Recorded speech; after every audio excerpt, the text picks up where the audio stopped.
can you be any more American than the National Football Show and concluding on week 2 of the National Football League's preseason? Hope all had a great weekend. Week 2 of the exhibition season, telling us a little bit more on the storylines. We got one more week of preseason football. Then we have kind of a week off, and then we get ready for the September 13th game against the Commanders. A lot of news also outside of Philadelphia Eagles and all the stuff going around when it comes to quarterbacks. Absolutely tremendous storylines. And I can't wait. Let me tell you, man, this is going to be, I think, one of the best NFL seasons that we have seen in a long time. Hit the like button. Super chats go to the top. Yes, indeed. Hey, it's awesome. And by the way, thank you very much for becoming a new member. We appreciate that very much.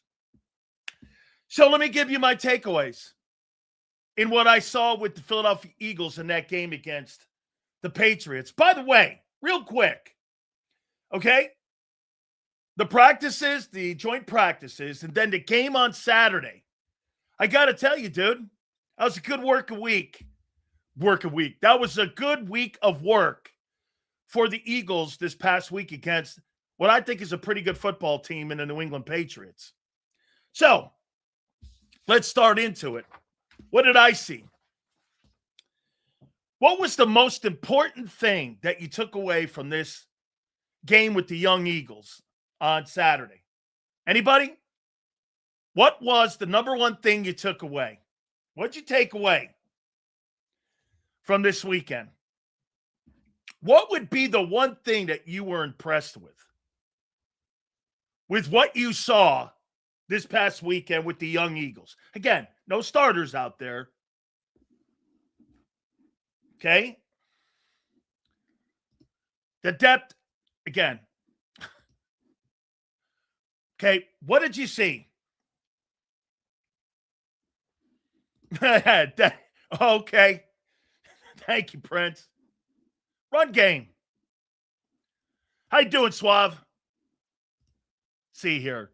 I thought Chris Cooper's crew looked good. No drop-off.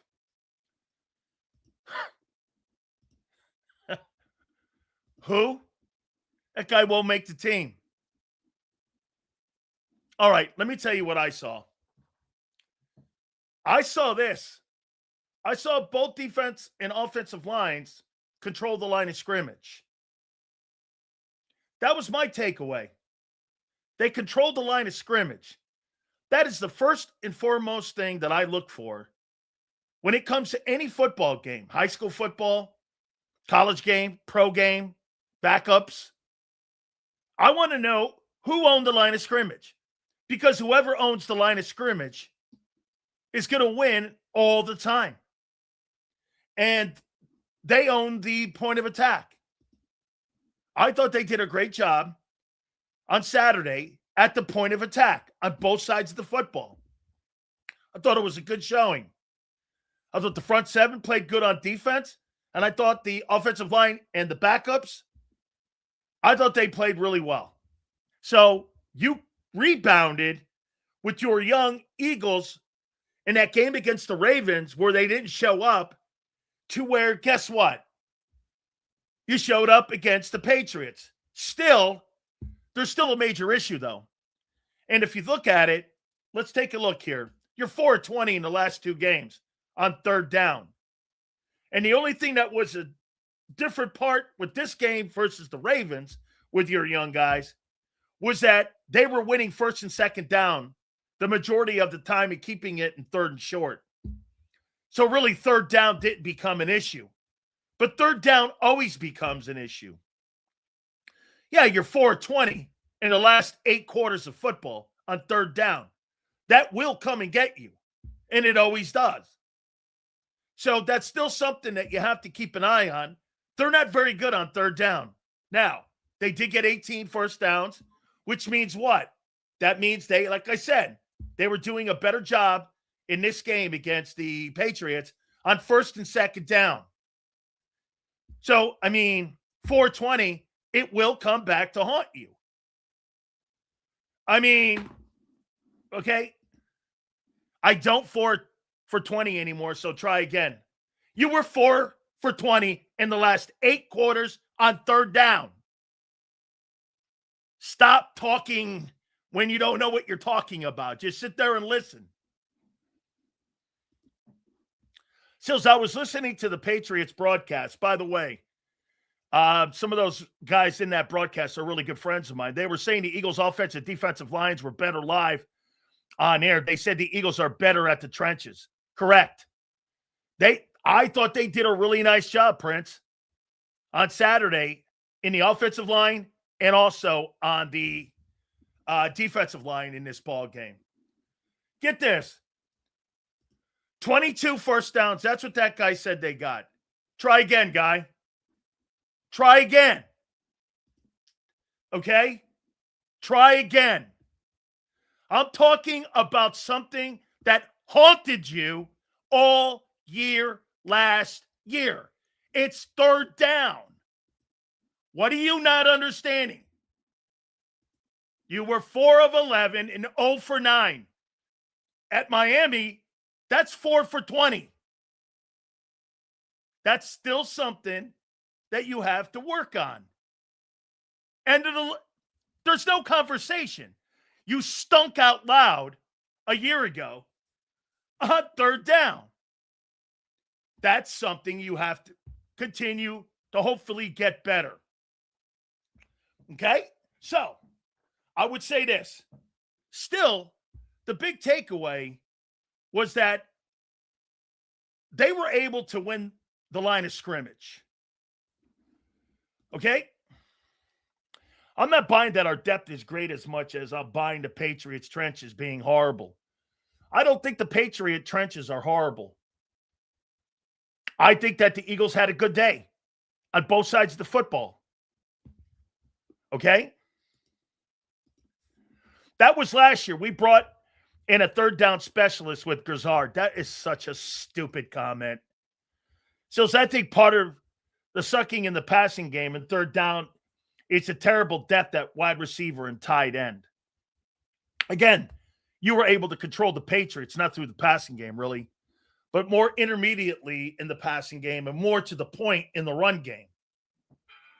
That's where I see you guys, where you really had a great afternoon against the Patriots, was the fact that you guys did a really nice job again on the run game. Seals, can you give credit to Cooper? I'm going to get down the list here in a second. His unit has been the best on offense through 2 games. He is developing young guys. Bro, you didn't have a very good showing in the first game. What were you talking about in the first 2 games? You had a really good 4 quarters. I wouldn't say you've had great 4 quarters in the last 2 games with your young guys. That's not true. You were handled by Baltimore. Sills, I need your take. Harrison Buckner kicked a 69-yard field goal. NFLS take kicking balls out of the game. How easy it is for them to make it and then use the third down. He kicked it from his own 48. There's no doubt they've changed the kicking game by allowing the kickers to keep their own footballs throughout the week than before giving them on game day. There's no doubt. There is no question. Kicking is now a major part of pro football. That is without a doubt, okay? Bro, I'm not answering stupid shit from you any longer. A joke of a franchise is 2-3 Eagles. When Zion Wilson goes unblocked to the quarterback, I think it's safe to say the Patriots' O-line depth is pretty bad. Or, at the end of the day, they missed an assignment. Okay, so you guys did bring up Sean Mannion. I'll give you my takeaways here on Sean Mannion here in a second. Hit the like button. Sean Mannion, by the way, before we go there, let me go down the line here. 18 first downs, much better. 5 rushing first downs, not bad. Your third down efficiency, not very good. Once again, 4 for 11. 301 in total yards. Again, you're going to get a lot of hairy carry and a lot of chaotic play when you got 2s, 3s, and sometimes 4s out there. You had 11 drives. 3.8 per carry. Pats had 4.2. Not great. 90 yards rushing. Penalties still high. That's 15 penalties in 2 weeks. Want to get that number down to around 5 a game. You don't want to be over 5 penalties. 6, much better than it was last week. Especially last week, I think he almost had 100 yards in penalties. And time of possession was better because you ran the ball more with your attempts. You had 24 attempts in the ball game. And how many passing attempts did you have? You had 33. 33-24, not bad. Obviously, they were taking a look. Let's take a look at the sequences. 5 plays, 23 yards. Okay. Second quarter, opened up the second quarter, 13 plays, 77 yards for a score. Outstanding. 6:49, you took off the clock. Third series, 1, 2, 3 series. 3 plays, 15 yards. There's a 3 and out. How many 3 and outs did you have in this ball game? 1, 2, 3, 4. You had 4 3 and outs in this game. Still, again, not the best. Third down and 3 and outs still played a factor. But I thought you did a better job on first and second down. Okay, I did. Still got to improve in winning on third down. When you play a really good football team, that's going to matter. Okay? That's going to matter. Get this. This guy has no idea how coaches look at practice. Sean Mannion said it today. We don't look at one game. We look at reps in practice, and we look at the exhibition games as a whole. Spike or Spit, he doesn't know what the fuck he's talking about. Sean Mannion said that today at the press conference. He said that today. That we don't just take one preseason game. We take all of them. And the reps you get in practice. And OTAs. Spit doesn't get it. He refuses to listen to what the coaches are even saying and comes up with this BS narrative of his. Stop combining? What do you mean combining? The coaches do it. Sean Mannion explicitly said that today. It's not just one exhibition game. It's all of it. But this guy refuses to believe it. Okay, Spit. Hey, so the coaches and me will believe it. You don't have to. It's okay. You keep going along your merry way. Okay? Both Sirianni and Mannion wanted to diminish what McKee did so they can justify Dalton being QB2. Okay, so let me give you what I think of Sean Mannion's game 2, with his situational play calling and how he handled the quarterbacks and how he handled the game plan itself. Look, you're really not going to get any continuity when you get that kind of play from backups. It's going to be up and down because these guys don't get what? They don't get a ton of reps. So I tell you what I thought Sean Mannion did that was very good in this game. Do we all agree Andy Dalton, prior to this game, has not looked good in training camp? Can we all agree to that? Can we all agree? Can we all agree? Okay, these are always some of my favorites. Well, then that means Makai Lemon is Jalen Reagor. He's Jalen Reagor. If we're going by RC's thoughts, he's Jalen Reagor. Is that right, RC? Not playing a regular season game? Markell is Lane Johnson's replacement. Well, then guess what? Makai Lemon is Jalen Reagor 2.0 with your philosophy. Based on what? Based on none of them ever playing an NFL down. That's what you're doing.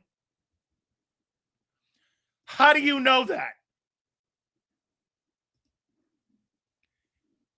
Do we all agree that Tanner McKee has not looked good in the exhibition season? I'll tell you what I loved what he did. So let's go over here.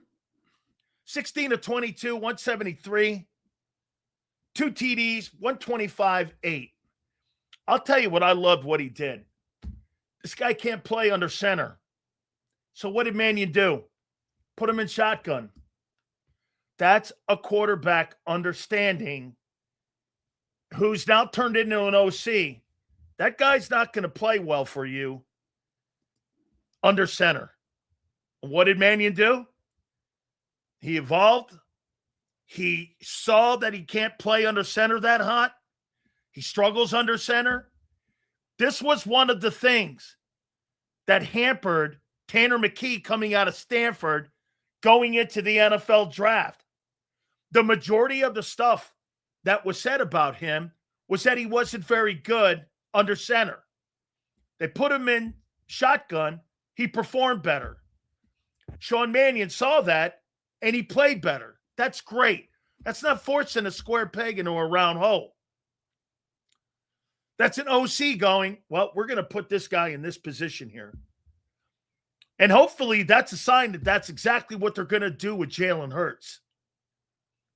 Is that all these changes, Mannion is figuring out the Rubik's Cube on Hurts. Hurts is more difficult to figure out than Tanner McKee, believe it or not. Why? Because there's more nuance to his game. Do you sprint him out? He can do it. Do you keep him in the pocket? He's not great at it. Like, Hurts is not great on straight drop. Do you move him around? Do you sprint him out? Do you RPO it? All of that, to me, was a sign to me when he put him in shotgun. Okay, he realized that Tanner McKee's not really good under center. And he sees the field better. This was all the stuff that was said about him in his pre-snap, in his pre-draft NFL profile. Not great under center. Okay? Put him under center. He performed better. That's a testament to the coaching staff. Well, he's not good at it. He doesn't have great feet. Tanner McKee doesn't have great feet. When it comes to getting into his drop, he doesn't. He can move out, get out in space like Roethlisberger, but he's a real limbering type of guy. He's like a lumbering guy. He's not going to get you like huge yardage like a Justin Herbert.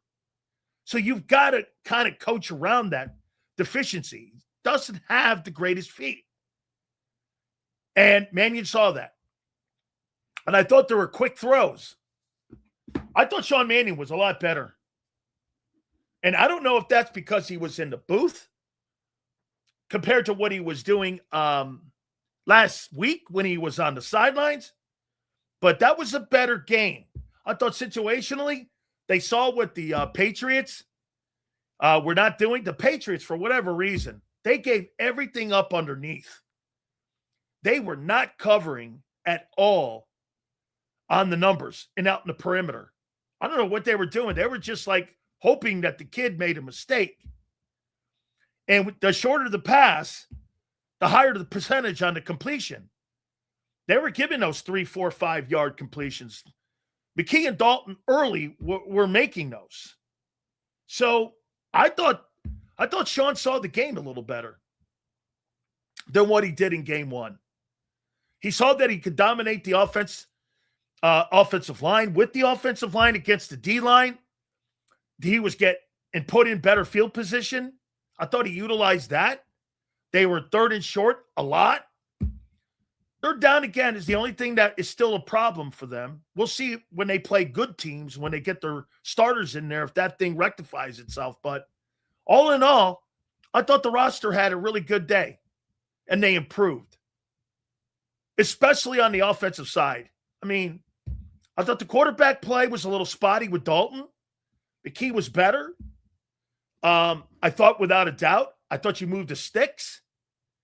Still, your yards per carry were not great, but you were still in third and short because the quarterback, Tanner McKee, most notably, was making plays on first and second down to eliminate the third down play.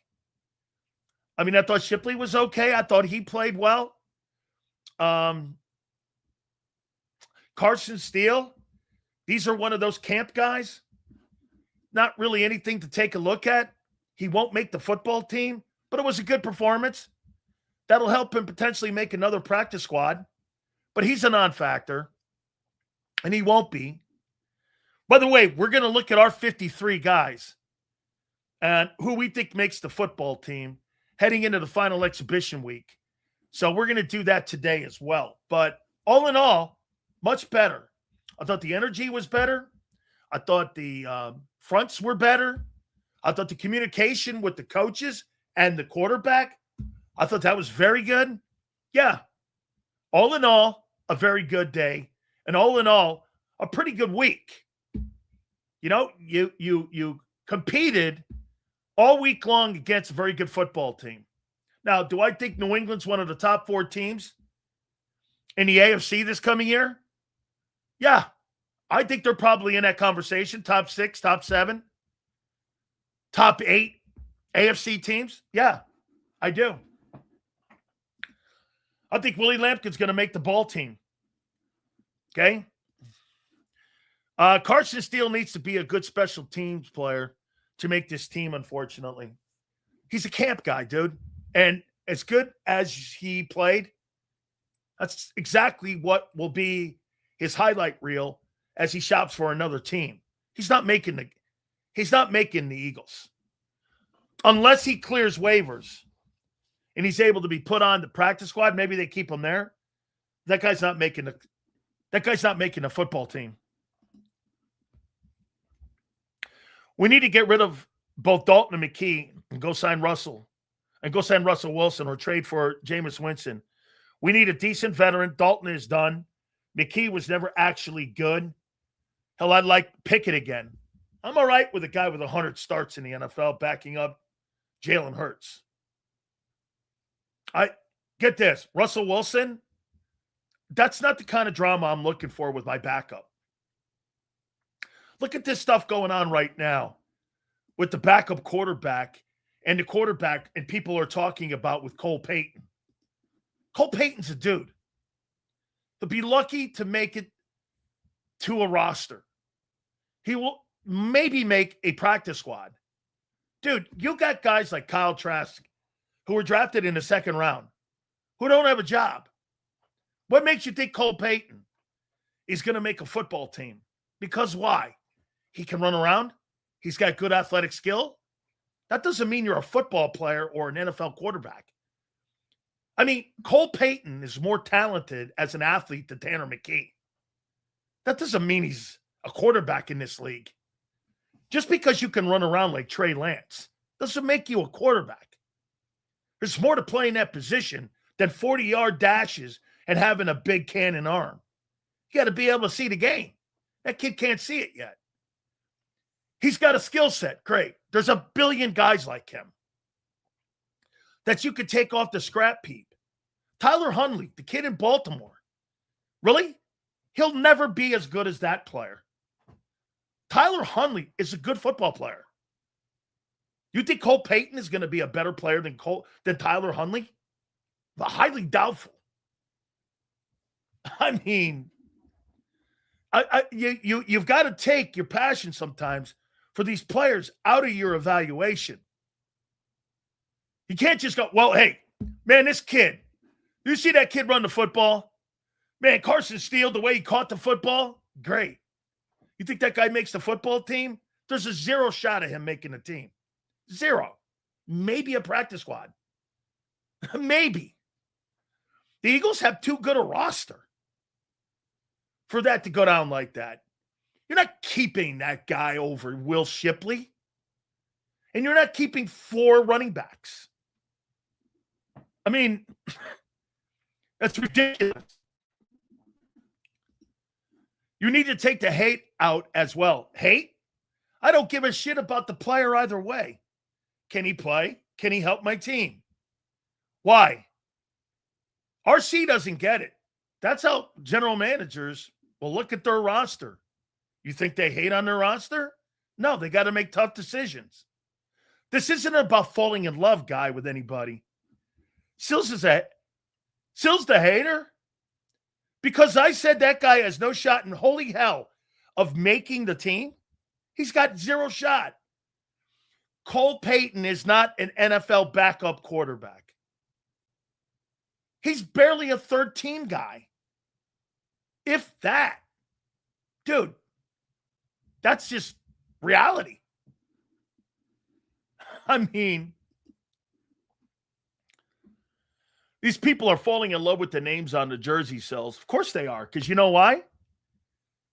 They fall in love with their players. General managers fall in like with their players, not in love, because they got to make tough decisions when it comes to cutting players. Okay? Sills is hating because he never had athletic ability. Well, let me know the round you went in. Let me know the round you went in. Just curious. If they are run first, they will keep 4. 4 running backs.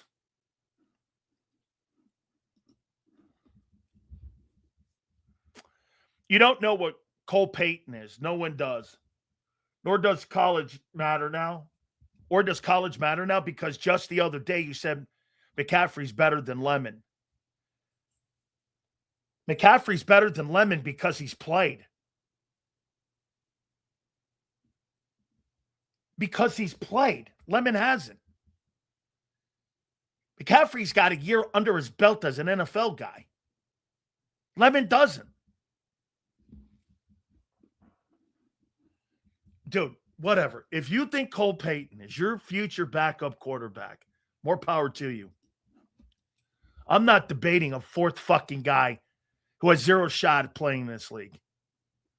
Hey, Sills, what do you think about the shit show in Cleveland? We're going to get to that a little bit later. By the way, well, wait, I'll say it right now. They're setting up Deshaun Watson. Of course he had to start. If you cut that guy now, $86 million against your salary cap. If you cut him right now in dead money. You can't do this. You can't start Shador and go to Deshaun. You can go from Deshaun to Shador. He's going to get 2 weeks. He's got a 2-week audition. And if he doesn't show it, they're going to go the rest of the way with Shador. And then next year, the Cleveland Browns will have the number 1 overall pick for Arch Manning. That's what they'll do. And I would give Shador the entire year. Shador Sanders is not a starting quarterback either in this league. But he can play a long time. How long did Chase Daniels play? 17 years as a backup? He could play in this league a long time.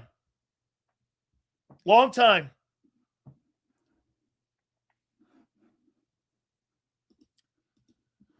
Sanders better ball out because Fanning going to be my fantasy tight end 1. I like that kid out of Bowling Green. That kid is a hell of a football player. He's a good-looking kid, man. A lot of good talent. Can catch the football. And all the things. I voted him to my All-American team when he was at Bowling Green. Is Manning's dad really going to let him go to Cleveland? That would be Cooper, is Arch's dad. And a grandfather. I don't know.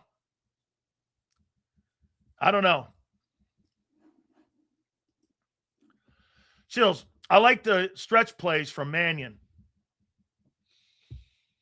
Yeah, there were a couple in there that guys got into the line of scrimmage. That stretch play is a tough play to run, dude. There were a couple of them that had leakage and guys got through the line of scrimmage and made tackles behind the line. But for the most part, That's a pretty tough play to run. And when you get your frontline guys in, it'll look better when you get your first team guys in. But it wasn't terrible. I thought it was going to be a shit show. There were a couple times there were leakage from the backside where you saw guys getting through the A gap. But for most of the game, they did a pretty decent job. If he is cleared to play, would it be smart to let Makai rest until week 1 against the Commanders or let him play some snaps in the final preseason game to shake off the rust? Hey, dude, I'm going to put that guy out there on the football field any chance I get, whether it's in practice, exhibition football, any kind of scrimmage. This guy needs reps. The more you do something, the better you'll be. Save him for what? What the hell is this? Not saving him for anything. Get this guy out there. Devontae Smith doesn't need reps. Makai Lemon needs reps. He's never played an NFL anything. Nothing. He's played nothing. He needs to see game tempo. Do you understand, guys, what game tempo is? Okay.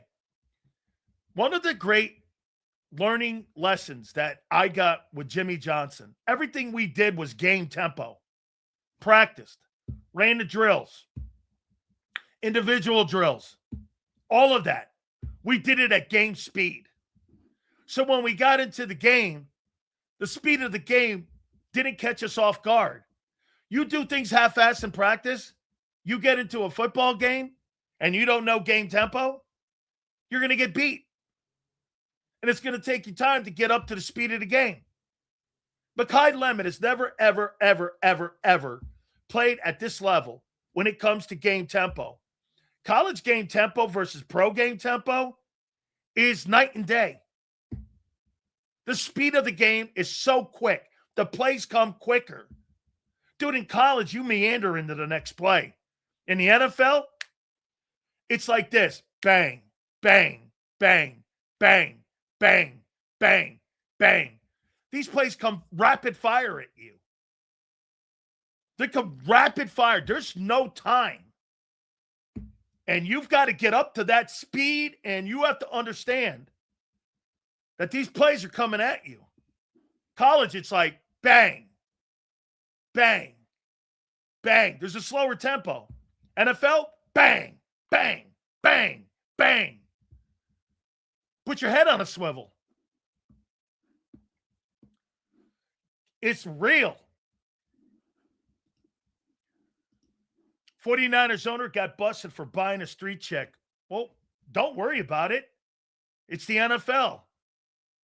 Bob Kraft got caught in a whorehouse, and Jed York's chasing whores. Mike Vrabel has an extramarital affair. What have I told you about the NFL? Morality doesn't matter. It's a nothing burger. Chasing whores? That's what the league does. What do you think? There's a character clause here? Shields, when we play Dallas, would you run more runs behind the tackles, more inside handoffs? I'd want to get on the edges against Dallas. I don't think Dallas's edges are very good. They're stronger inside. So I'd want to get out on the perimeter against Dallas because I don't think their linebackers are that hot either. I mean, wait a minute. Jed York got caught chasing a whore in Ohio. So? Since when do we talk morality here about the NFL? Wake up. Don't act like holier than thou, that you think the league is supposed to be like what? Rome? What do you think? That's the Pope? Roger Goodell? You think these guys are clergymen? These guys are football men. Character doesn't matter when it comes to chicks. Oh, I'm sorry. Wait a minute. My wife told me that I'm not supposed to tell you the reality of how the NFL higher-ups in management and coaches and players really think. So, yeah, hey, man, I hope the league does something. Make you feel better about yourselves? It's all good. Yeah, dude, I thought Vrabel was going to be fired. How can you fire a head football coach for having an extramarital affair when you got 2 owners in the league chasing whores? That's why when M. Reyes was saying that, you can't be any more preposterous that Mike Vrabel was going to be fired. You got NFL owners chasing whores, and you think Mike Vrabel's going to get fired because he had an extramarital affair? M. Reyes thought the whole time he was going to get fired, and you're like, he's not going to get fired. That stuff's tolerated.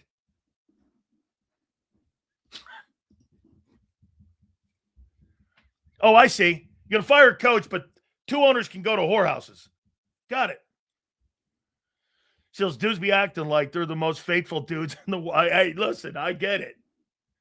You know, the only reason that my wife knows I never leave the Dan cave. No, I'm going to get to him.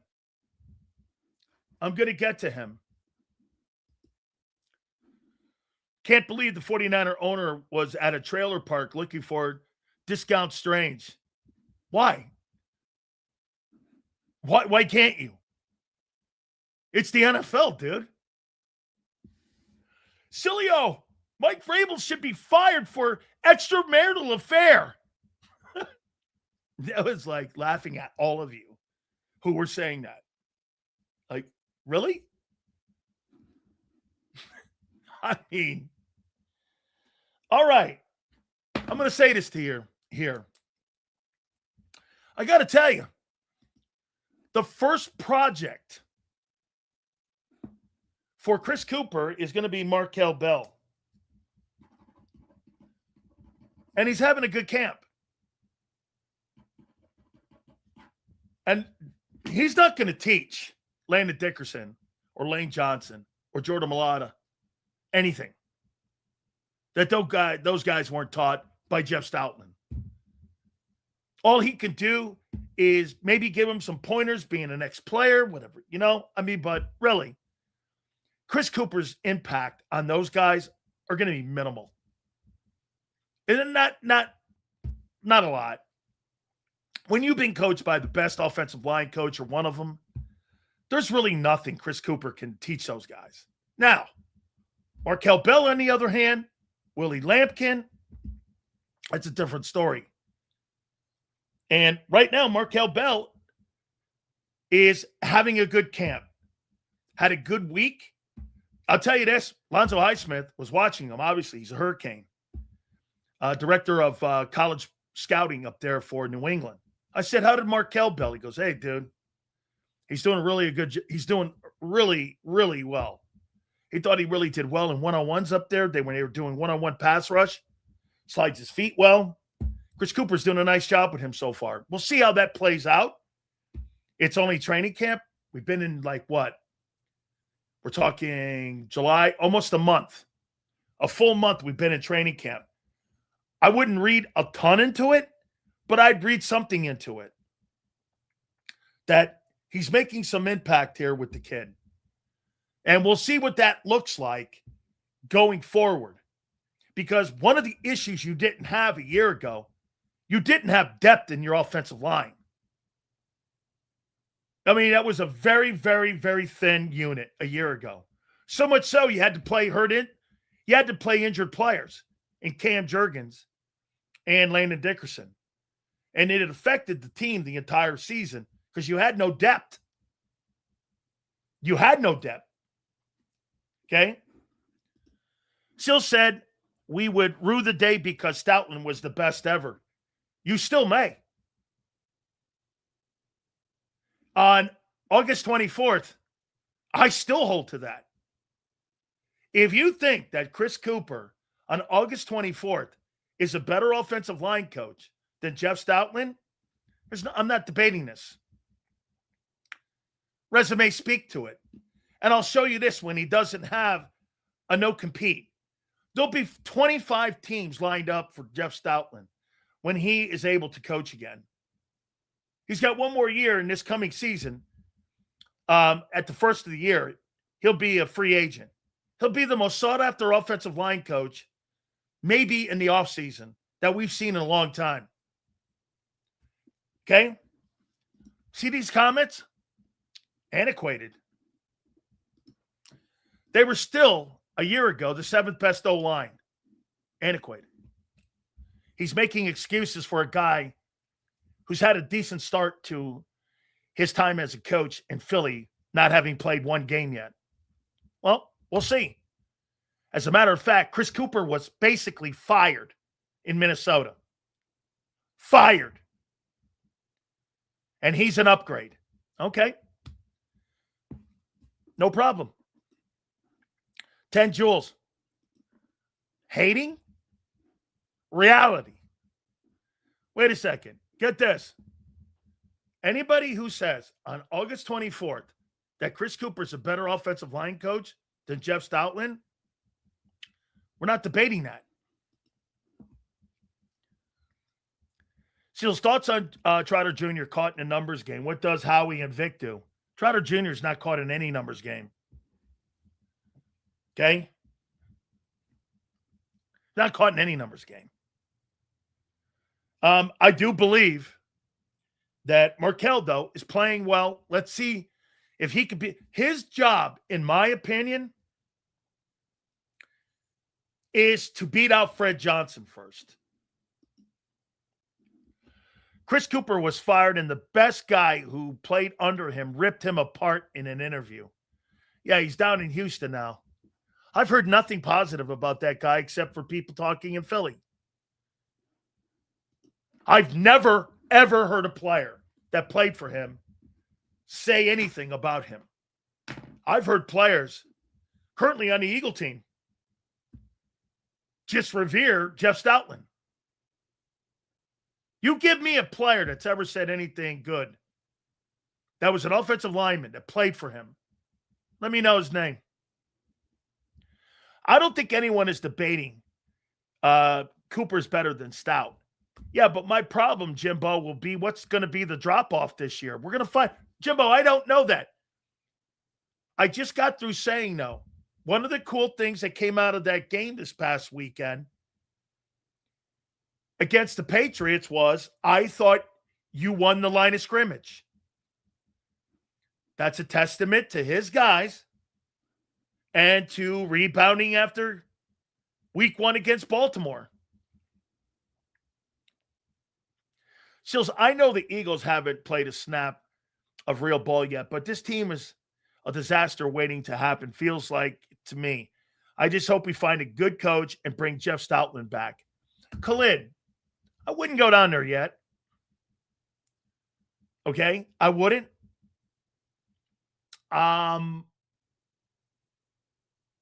Here, Khalid, I will tell you my assessment again of the team. I think they got a good roster. They've got an 11-win roster. But I don't believe in Mannion. And I don't believe in the approach they're taking. I may be 1,000% wrong. But I'm not deviating off that. Nothing's made me change my opinion. Nothing. They're still figuring out if the guy's going to call plays against the Bengals on the sidelines or upstairs. I don't know. I've never heard of such a thing. I've never heard it.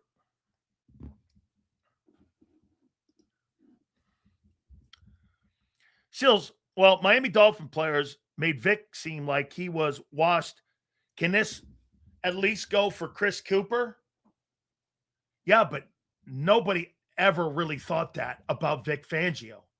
They thought that about Jalen Ramsey and Xavier Howard and all of those guys in the secondary. Nobody really thought Vic was bad. It was the Dolphins that were bad. Vic's resume of success prior to Miami was legendary. It was just a bad culture fit with the head coach. The Hello Kitty head coach and Vic, that was never going to mesh. The culture wasn't right for Vic. I mean, that guy's vaping on the sidelines. And Vic is an old school coach. You think that shit was going to, like, ever really mesh with one another? No, it was never going to mesh. I mean,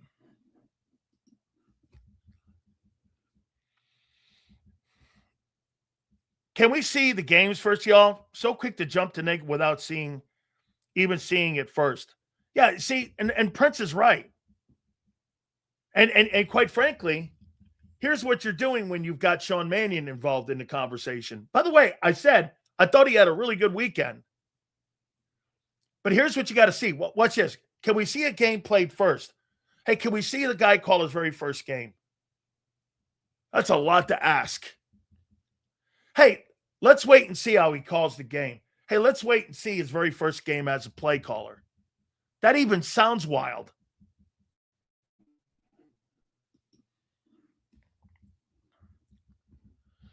Hey, don't be shocked if they play Tanner McKee because they're shopping him. I think we're going to win a bunch of games this year, and I will keep thinking that unless the run game gets stuffed. But I don't think it will. Okay? No, that's great optimism. Let's see. Sills, I still didn't see where we have edge depth, but D-line depth, yes. Dude, I don't think you have to be crazy at the edge. I just don't.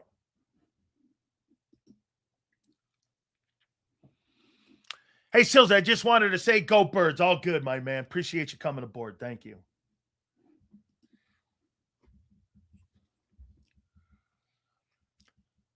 I think Jalen Hurts will be a better passer this year if he has more movement. Just dropping back will look the same as 25, 3 and out. That's a good take. Moving him around more in the pocket? Yeah. I don't think they're downplaying McKee's performance at pressers if they were shopping him. There's no question that Sean Mannion today made it very clear that the 100 starts that Andy Dalton has is something to the coaching staff. McKee being the backup is not a slam dunk yet. It may come down to this weekend. But still, outside of Greenard, Hunt, Nolan, who do we have, though? Listen, it's a great point. I want to show you something here. You know, I hear a lot of people talking about the edge depth. So let's take a look at this with the edge depth and not using Greenard. So let's use A.J. Epineza. And let's see what he's done in his career. Okay? 1, 2, 3, 4, 5, 6. 6 years, 24 sacks. That's not terrible. For a role player, 2 years of 6.5. He's more of a specialist. He's not really a first and second down guy. But that's pretty good for the role he's in. He's 27. Not awful. Actually, an upgrade from a year ago, maybe. So let's take a look at Arnold Ebiketie. 27 also.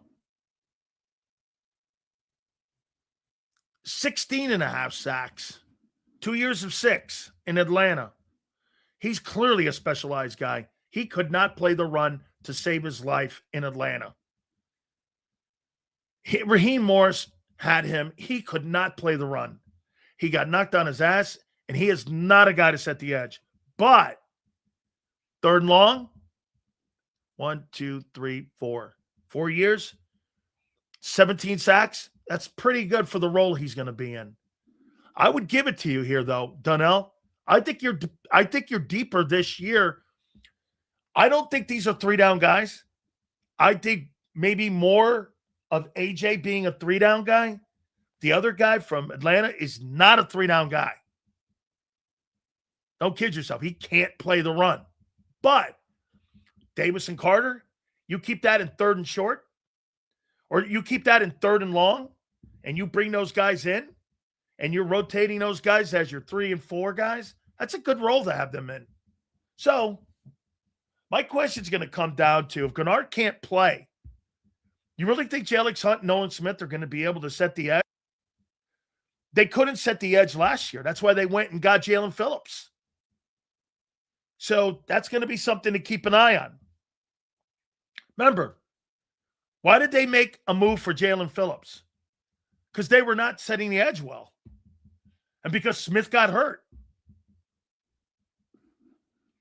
That's why you went and got, that's the reason you went and got Phillips.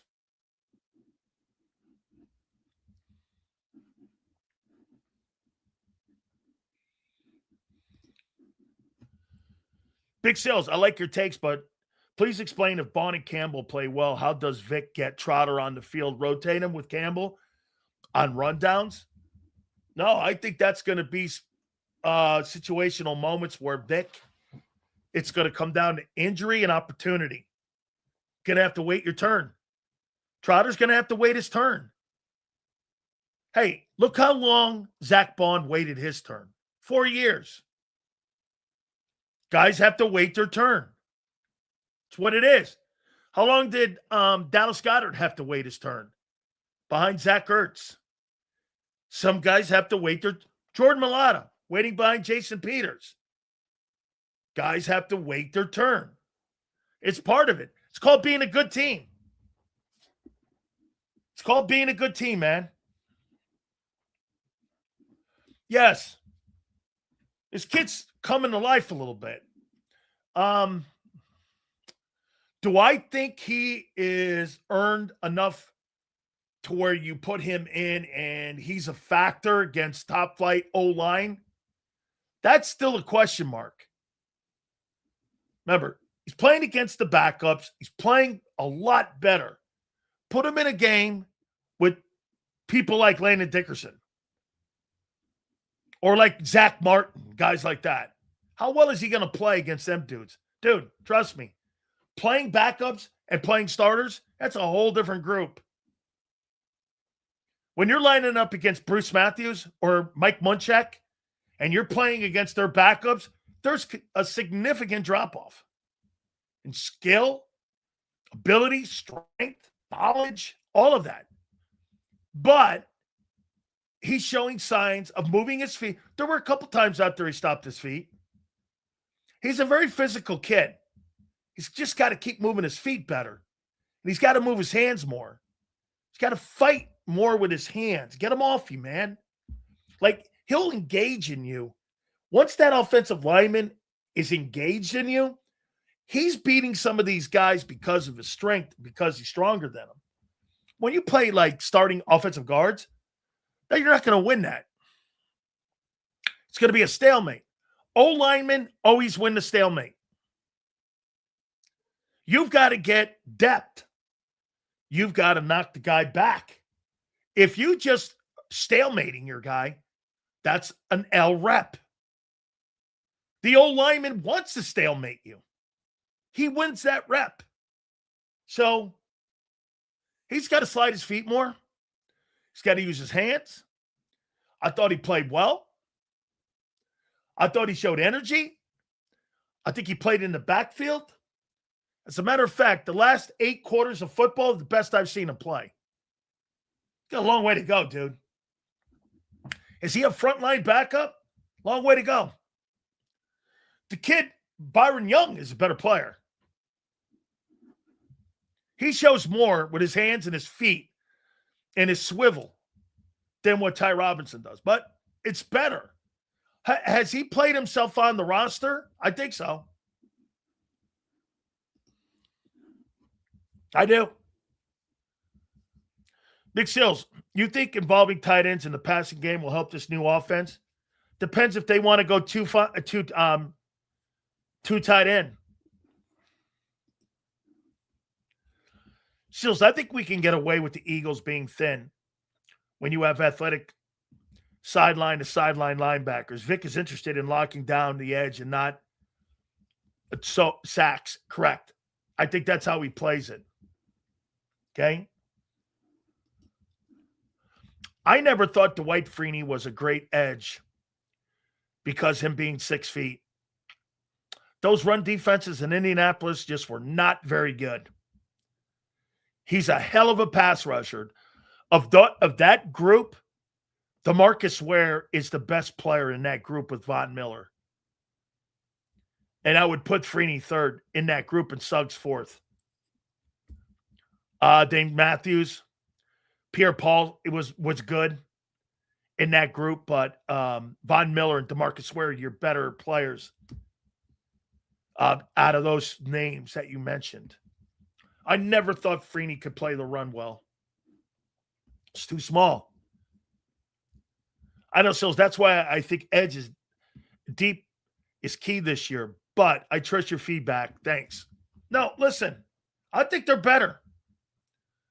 That Uche guy a year ago and Ojulari and all them guys, these guys are better. Now, they're situational. And the key is going to be Nolan Smith and Greenard's health. If Greenard can't get on the field and Nolan Smith continues to stay injured, you're not deep there with 3 down guys. What 3 down guys do you think you have playing edge right now? Jalix Hunt, Jonathan Greenard, and Nolan Smith. Those other guys are not 3 down guys. They're not 3 down dudes.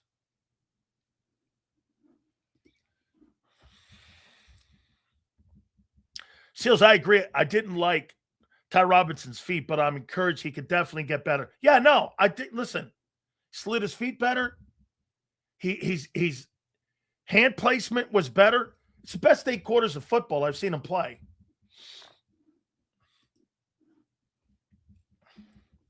Seals, John Randall and Bain are one and the same.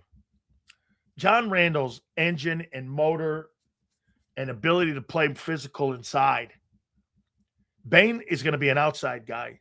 The notion that they're going to play him at defensive tackle at 255 is crazy. Crazy. And, I mean, now you put him next to Vita Vea, maybe. You could get something with that, but he's too light in the draws, dude. Just too light. I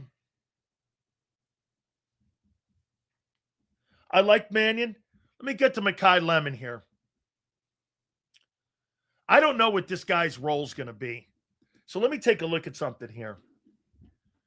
I'm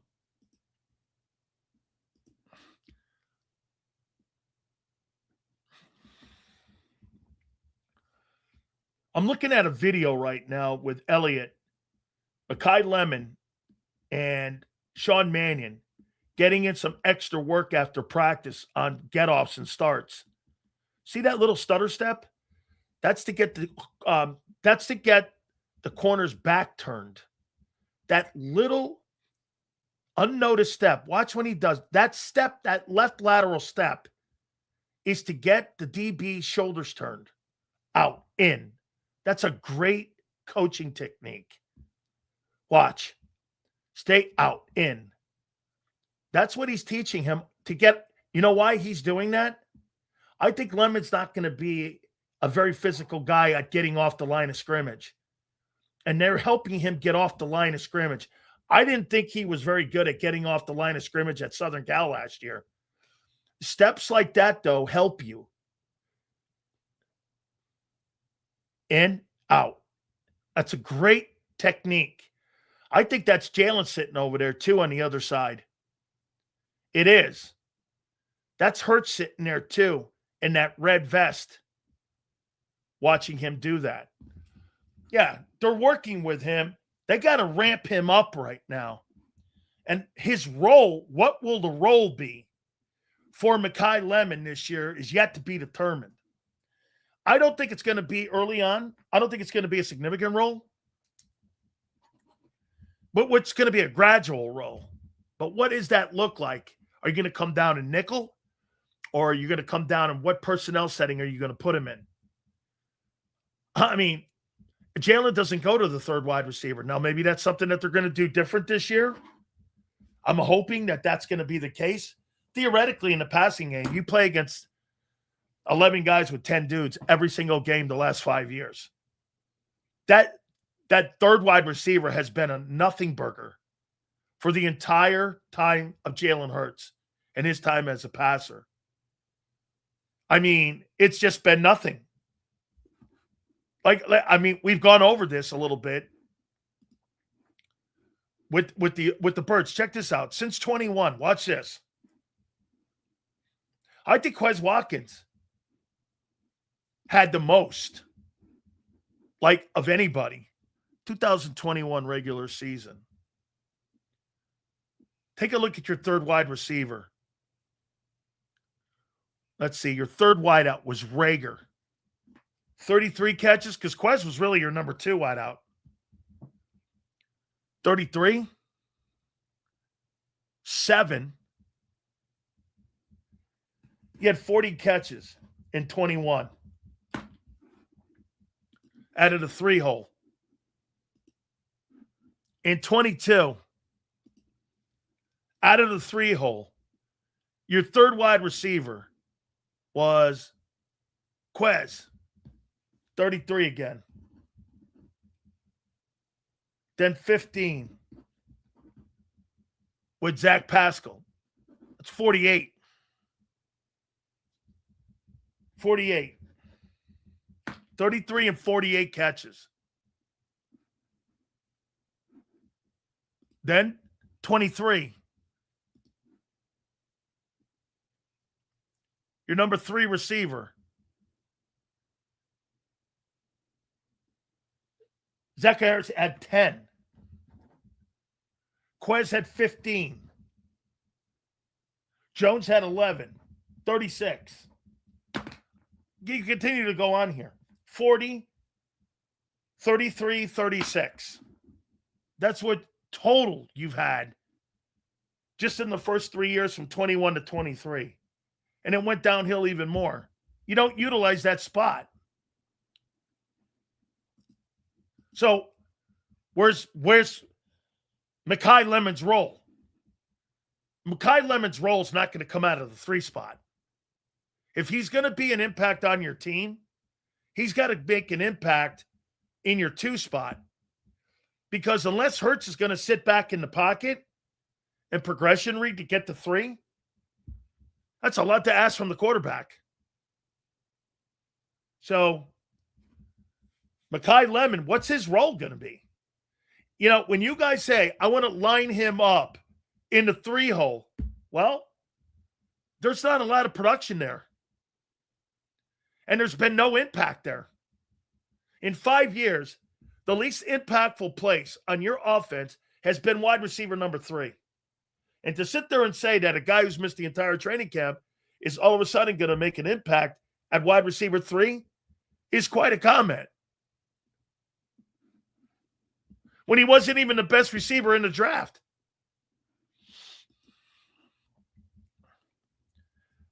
Get this. Here. The old scheme numbers aren't representative of the capabilities and approach of the new scheme. That's theory. That's theory. The other one was production. This is theory. None of this is factual. None of this has ever happened. Everything M. Reyes is telling you there has had no impact, no numbers, no trends, no anything. No approach, nobody calling him, and Sean Mannion has never called a play from the booth or the sidelines. Completely theory here. Everything he just said there has never happened. The new approaches, theory. The new schemes, theory. Okay. Einstein, and how many times did Edison fail when it came to doing the light bulb? 33,000 times? You're right, dude. Good luck to you. Hope it works the first time. Hope you turn the light on the first time. Eagles made the playoffs to lose. Why even make that shit? How sad, Eagle fans. Theory is valid. We can compare it to the past. Where? Oh, we can't compare it to the past. Got it. Yeah. Hold on. What's the theory? So you think guy draws something up on a chalkboard, you're going to execute that because you draw it up on a chalkboard and you've never done it in a game? Really? That's a new way of coaching. So winning the Biletnikoff means nothing. It means zero. Zero. It has no bearing on winning the Biletnikoff. Has nothing.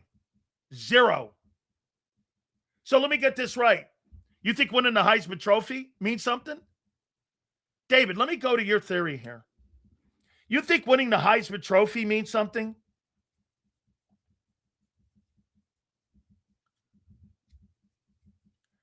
You think winning the Heisman means something?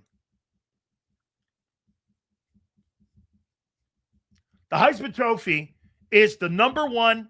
Hold on. You said he wasn't the best wide receiver in the draft.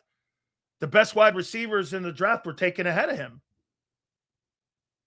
What? You think because you were voted on an award in college, you want to know who the best players are? Go look in the draft. According to your theory, every Heisman Trophy winner should be taken number one then. And every Heisman guy should be a success. Stupid. Really? Hey, let's take a look at this.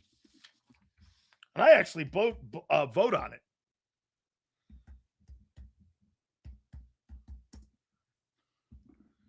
Let's take a look at this.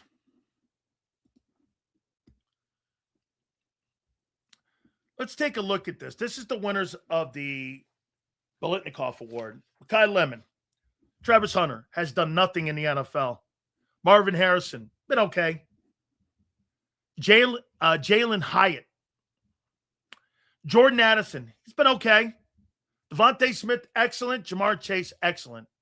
Jerry Jeudy, pretty good for a while. Who's James Washington?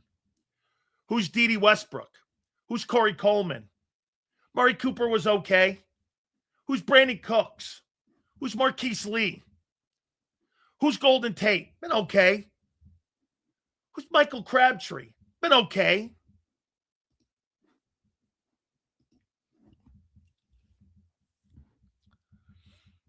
Spending way too much time evaluating a guy with hypotheticals that hasn't been on the field, just saying, no shit. You got to be kidding me. You think because the guy won the Heisman Award still follows a player through their career and evaluates how people evaluate them. Same reason why Smitty looked different. Okay, wait a minute. That is such an absolute lie. Nobody gives a shit if you won the Heisman. Yeah, wait a minute. Heisman winners. This is even more of an impressive list. The number one award in all of America in football is really the Heisman. So let's take a look at this. Mendoza yet to be determined. Travis Hunter, we don't know. Jaden Daniels, so far 1 year. Caleb Williams, looks like it's coming on. Bryce Young, I don't know. Devontae, great. Kyler Murray on his second team. Baker Mayfield on his fourth team. Lamar, great. Derrick Henry, great. Marcus Mariota, Jameis Winston, Johnny Manziel, Robert Griffin, hurt. Cam, pretty good. Mark Ingram, an okay career. Sam Bradford, a nobody. Tebow, well, Troy Smith, who? Reggie Bush was okay.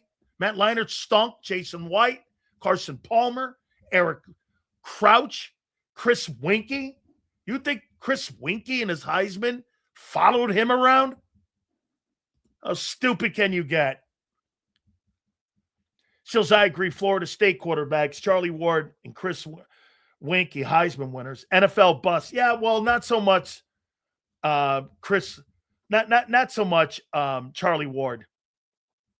Charlie Ward played 11 years of basketball for the New York Knicks.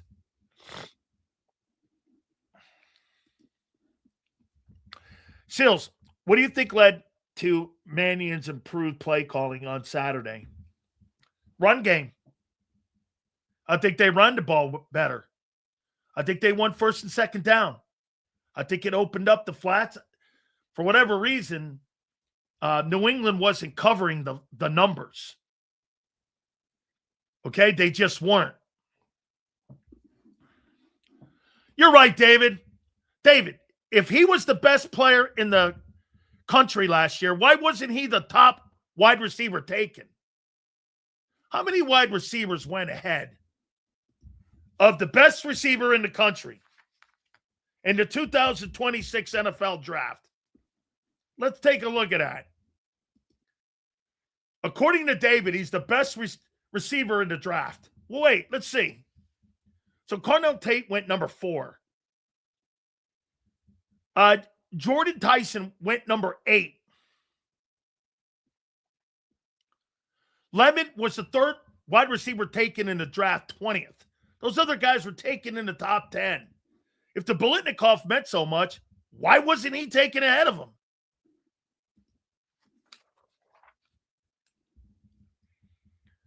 Kilo, what that have to do with anything? Talk about being 21-0 and losing to Matt Eberflus defense and being shut out in the second half. That's an absolutely correct comment about USC players. USC players, not like Garry Cobb. USC players today aren't very good. Here, let me give you a number. If you go to Southern Cal under Lincoln Riley. Lincoln Riley is by far the most overrated coach in college football. And he produces nothing at that program. And here's to the point. Lincoln Riley, since 2021, I said this, that hire would be the worst. Lincoln Riley's 25-14. He's 16-11 in conference play. He's 6 of 13 against top 25 teams. And he's 0 for, what is it? He's 0 for 10 against top 10 teams. You tell me. Where is that guy a good coach? He wins nothing.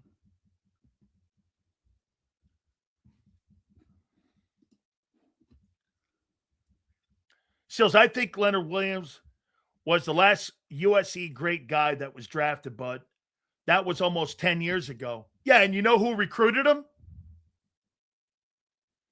Okay, you know who recruited him? Ed Ogeron. Shields, you can't honestly judge where a player's drafted. No. I'm saying when a player is drafted, that's how they see you initially. They didn't see Makai Lemon being the best player coming into the draft. They saw him as the third best wideout. Where they end is different. That's not the conversation. The evaluation going into the 2026 draft was Makai Lemon was the third best receiver. It played out in the draft that way. Those are facts. Nobody's talking about what will happen yet. But prior to their careers being taken off, that's how they were evaluated. Jalen Hurts was evaluated as a second-round quarterback. Today, he'd be in the first round. But that's how the league saw him. They saw him as a second-round player coming into the draft. Those are facts. That's not wishful thinking.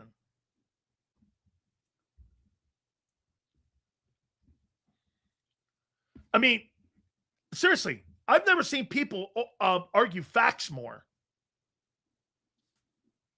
I mean, seriously, those are facts. Sills, will Carnell Tate be a better player than Makai Lemon? I don't know. But the NFL scouts saw him as a better prospect.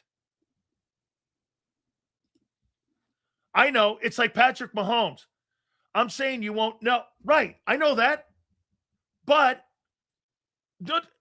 Prince, that's after the fact.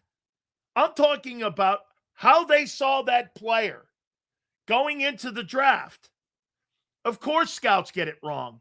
Scouts got it wrong when with Brady. Okay? Get this. This guy's the stupidest person that's ever walked the earth. He comes in here after he's got a poster of me on his wall and says, I'm a scout now. No, I can read a draft. Who was drafted ahead of a guy? My God. Hey, dude, you get your one time every 5 weeks. Like I said, LJ will have to, without a doubt, pay for my attention for the rest of his life. Holy cow. I'm a scout now? No, I can read a draft. That guy can't read a draft. Yeah, I'm a scout. Watch this. Here's me, the scout, Dan the scout. Well, who went in the 26th draft? Well, the 2026 draft. Big Sills the scout. Cornell Tate went 4. Jordan Tyson went 9. And Makai Lemon went 20. What does that tell you, Sills? NFL scouts saw those other 2 wideouts as a better prospect heading into the 26th draft. To Prince's point, can they be wrong? No shit. But that's not what we're talking about. People in here were telling me, like David, because the guy won the Biletnikoff Award, he was the best receiver in the draft. That's not the case. Scouts didn't see it that way. They saw him as the 3rd. End of story. Those are facts. Those are facts. That's not necessarily true. Some teams draft for need. So if I need a wideout and I picked another guy over your guy, what the hell are you talking about? So wait a minute. Tennessee needed a wideout. According to David, Tennessee needed a wideout at number 4. And they went with Cornell Tate instead of Makai Lemon. What are you saying? Some teams draft for need. Yeah, they wanted to get a wideout for Cam Ward. They didn't think much of Makai Lemon. They got Cornell Tate. End of story, guy. Sit this one out. Why don't you sit a couple plays out, kid? Tate is better than Lemon. I don't know that. I don't know that yet. I don't know that.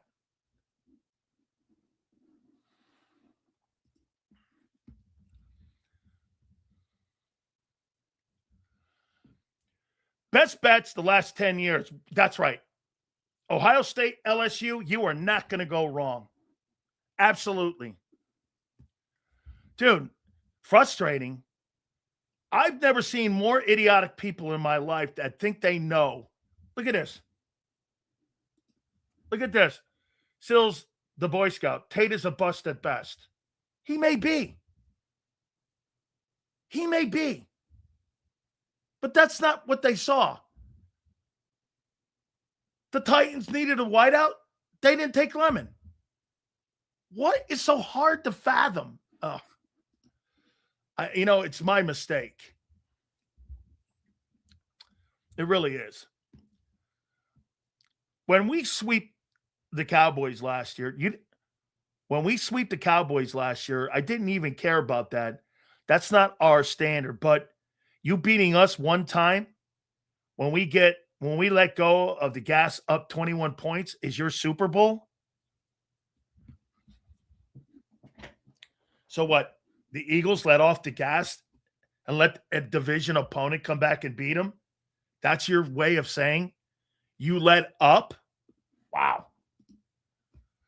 College award winners doesn't really translate to what the NFL scout projects a player's skill set. Correct. Plus, you know what really plays a factor? Who the quarterback is, who the OC is, what the scheme is.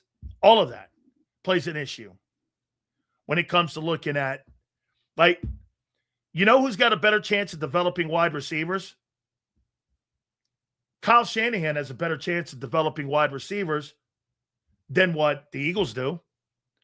As a matter of fact, like I said, the Eagles aren't great at drafting wideouts under Howie Roseman. I mean, outside of Devontae Smith, they're not very good. They're dudes.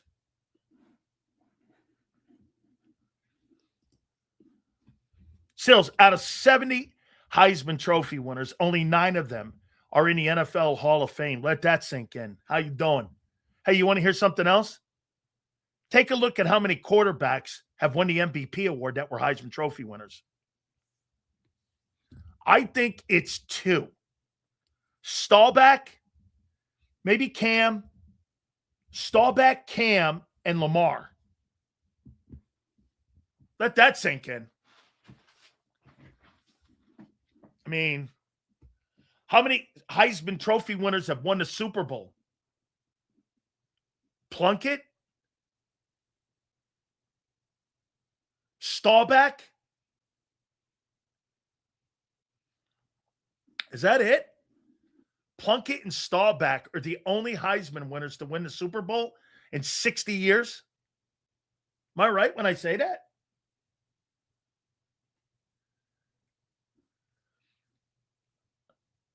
Only Heisman quarterback winners that have won the Super Bowl. Staubach and Jesus. Guy didn't, he doesn't play quarterback. Let me see here. Anyway, all right. So, yeah, I listen. I thought they did a nice job this last week. I did. I thought they improved. I thought the defense did a nice job. I think there's going to be some decisions to be made when it comes to the depth level of the football team, especially in the offensive line.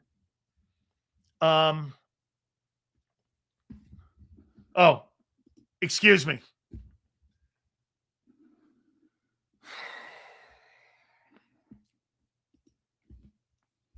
So I think either way, you look at this might be a lose-lose situation, because if by chance Mannion has a decent year, he'll be someone's head coach and we'll be doing the same stuff next year again. Well, yeah, that's what you get when you get a coach that's not a head coach play calling guy.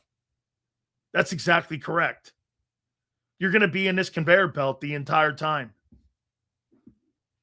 You'll have a new 90%. You will have a new OC next year. The only year you haven't had a new OC is in 2022. Every other year in 5 years, all but 1 year, you've had a new offensive coordinator. What would lead you to believe you're not going to have a new one in 27? What? You're going to make that up too? No, he'll stay. I mean, well, if he has great success, he's going to get a head coaching opportunity. And if he stinks, he's being fired.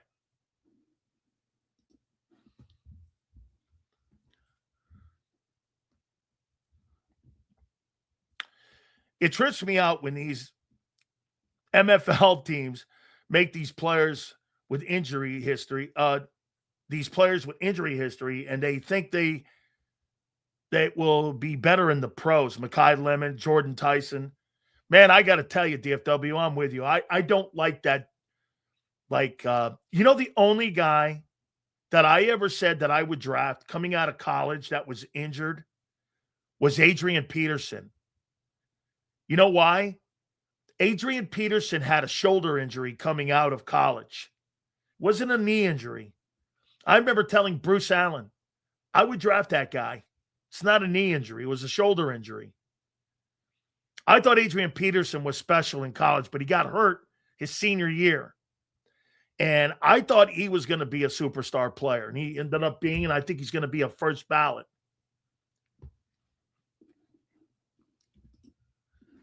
Sills, is that big chicken with the sky. I said you had a good week.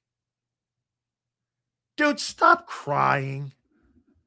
Seriously, man. My God, I don't even know what you're listening to. Where did I say anything? But you had a good... Mannion might be around for 2 years. Based on what? Based on what?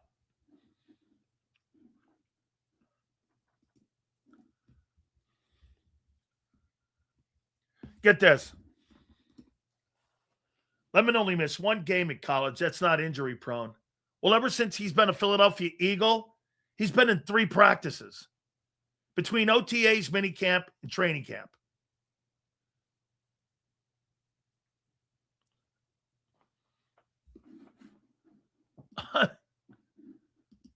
Who gives a shit once again about college? Right now, the guy's now just getting reps.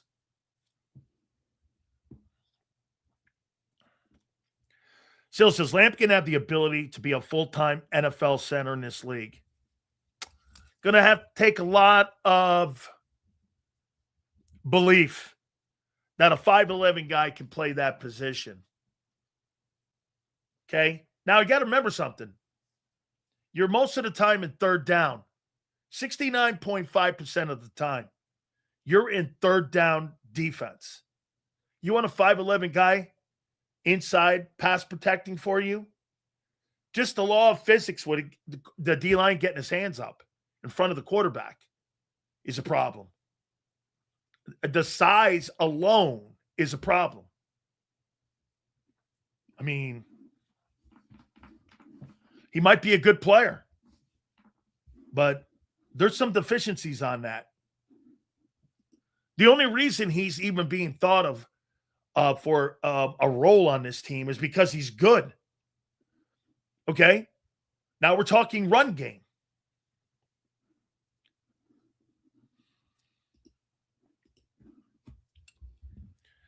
Is the CEO type head coach the right fit for the Eagles? He's not a CEO. He's not a CEO. A CEO head coach is John Harbaugh, Mike Tomlin, who make all decisions. That's a CEO. Do you know what Nick is on the Eagles with their structure? He's like a department head. He's not a CEO. Howie's more the CEO. Howie has control of the roster. Howie has control of the draft. There's some aspects of hiring. Nick has no say in personnel decisions. Vic Fangio has no say in personnel decisions. Vic tells you he's got no control of the roster. Zero say. CEO coach, John Harbaugh wants something. John Harbaugh gets it. John Harbaugh wants an OC. Look at the hires that John Harbaugh made compared to the hires that Nick made. They hired an RPO guy for Jackson Dart. They hired a pass game guy for Jalen Hurts. Two completely direct opposites.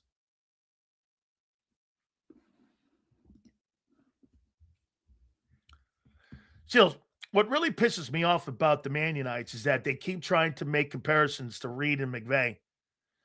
You know how long Andy Reid was the assistant coach for Mike Holmgren? You know how long he was an assistant coach up there in Green Bay?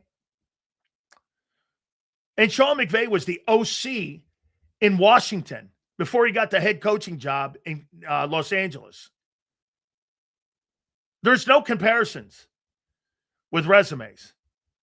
Dude, that's Sean Mannion's resume as a play caller. There's no way around it.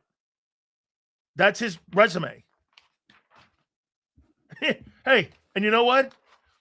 These guys in there will fantasy it like Reyes and all these guys who go, well, you know, it's theory and theory this. He's got no resume as a play caller. He's more McVay than Shanahan. Based on what? Holding his cup? What? Because he was what? Getting him coffee and Krellers?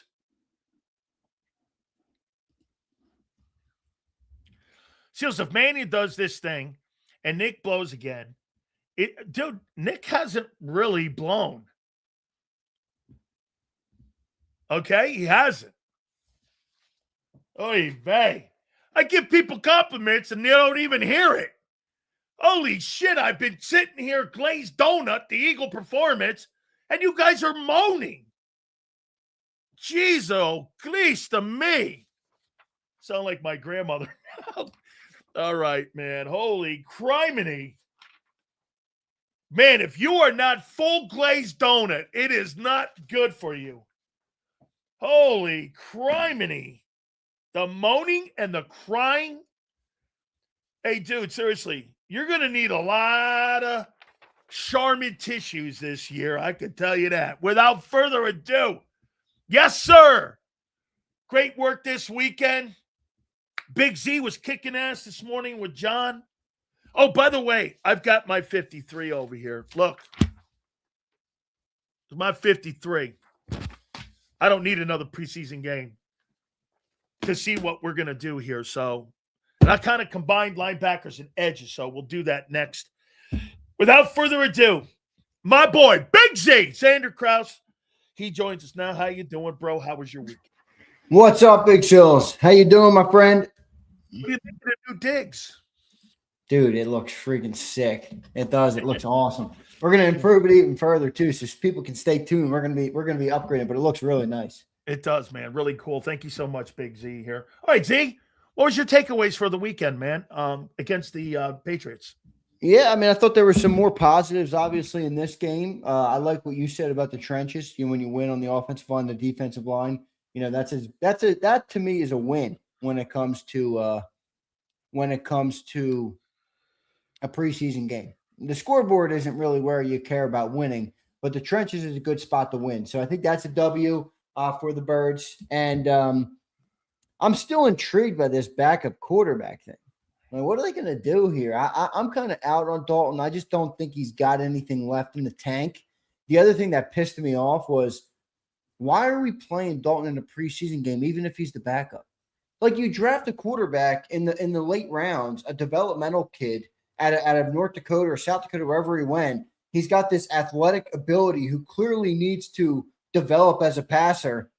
And you trot out 37-year-old Andy Dalton in the preseason? It's like, what are we doing? Let that dude develop. But they didn't want to do that. They put him out there with 50 seconds left, so I don't understand why that happened.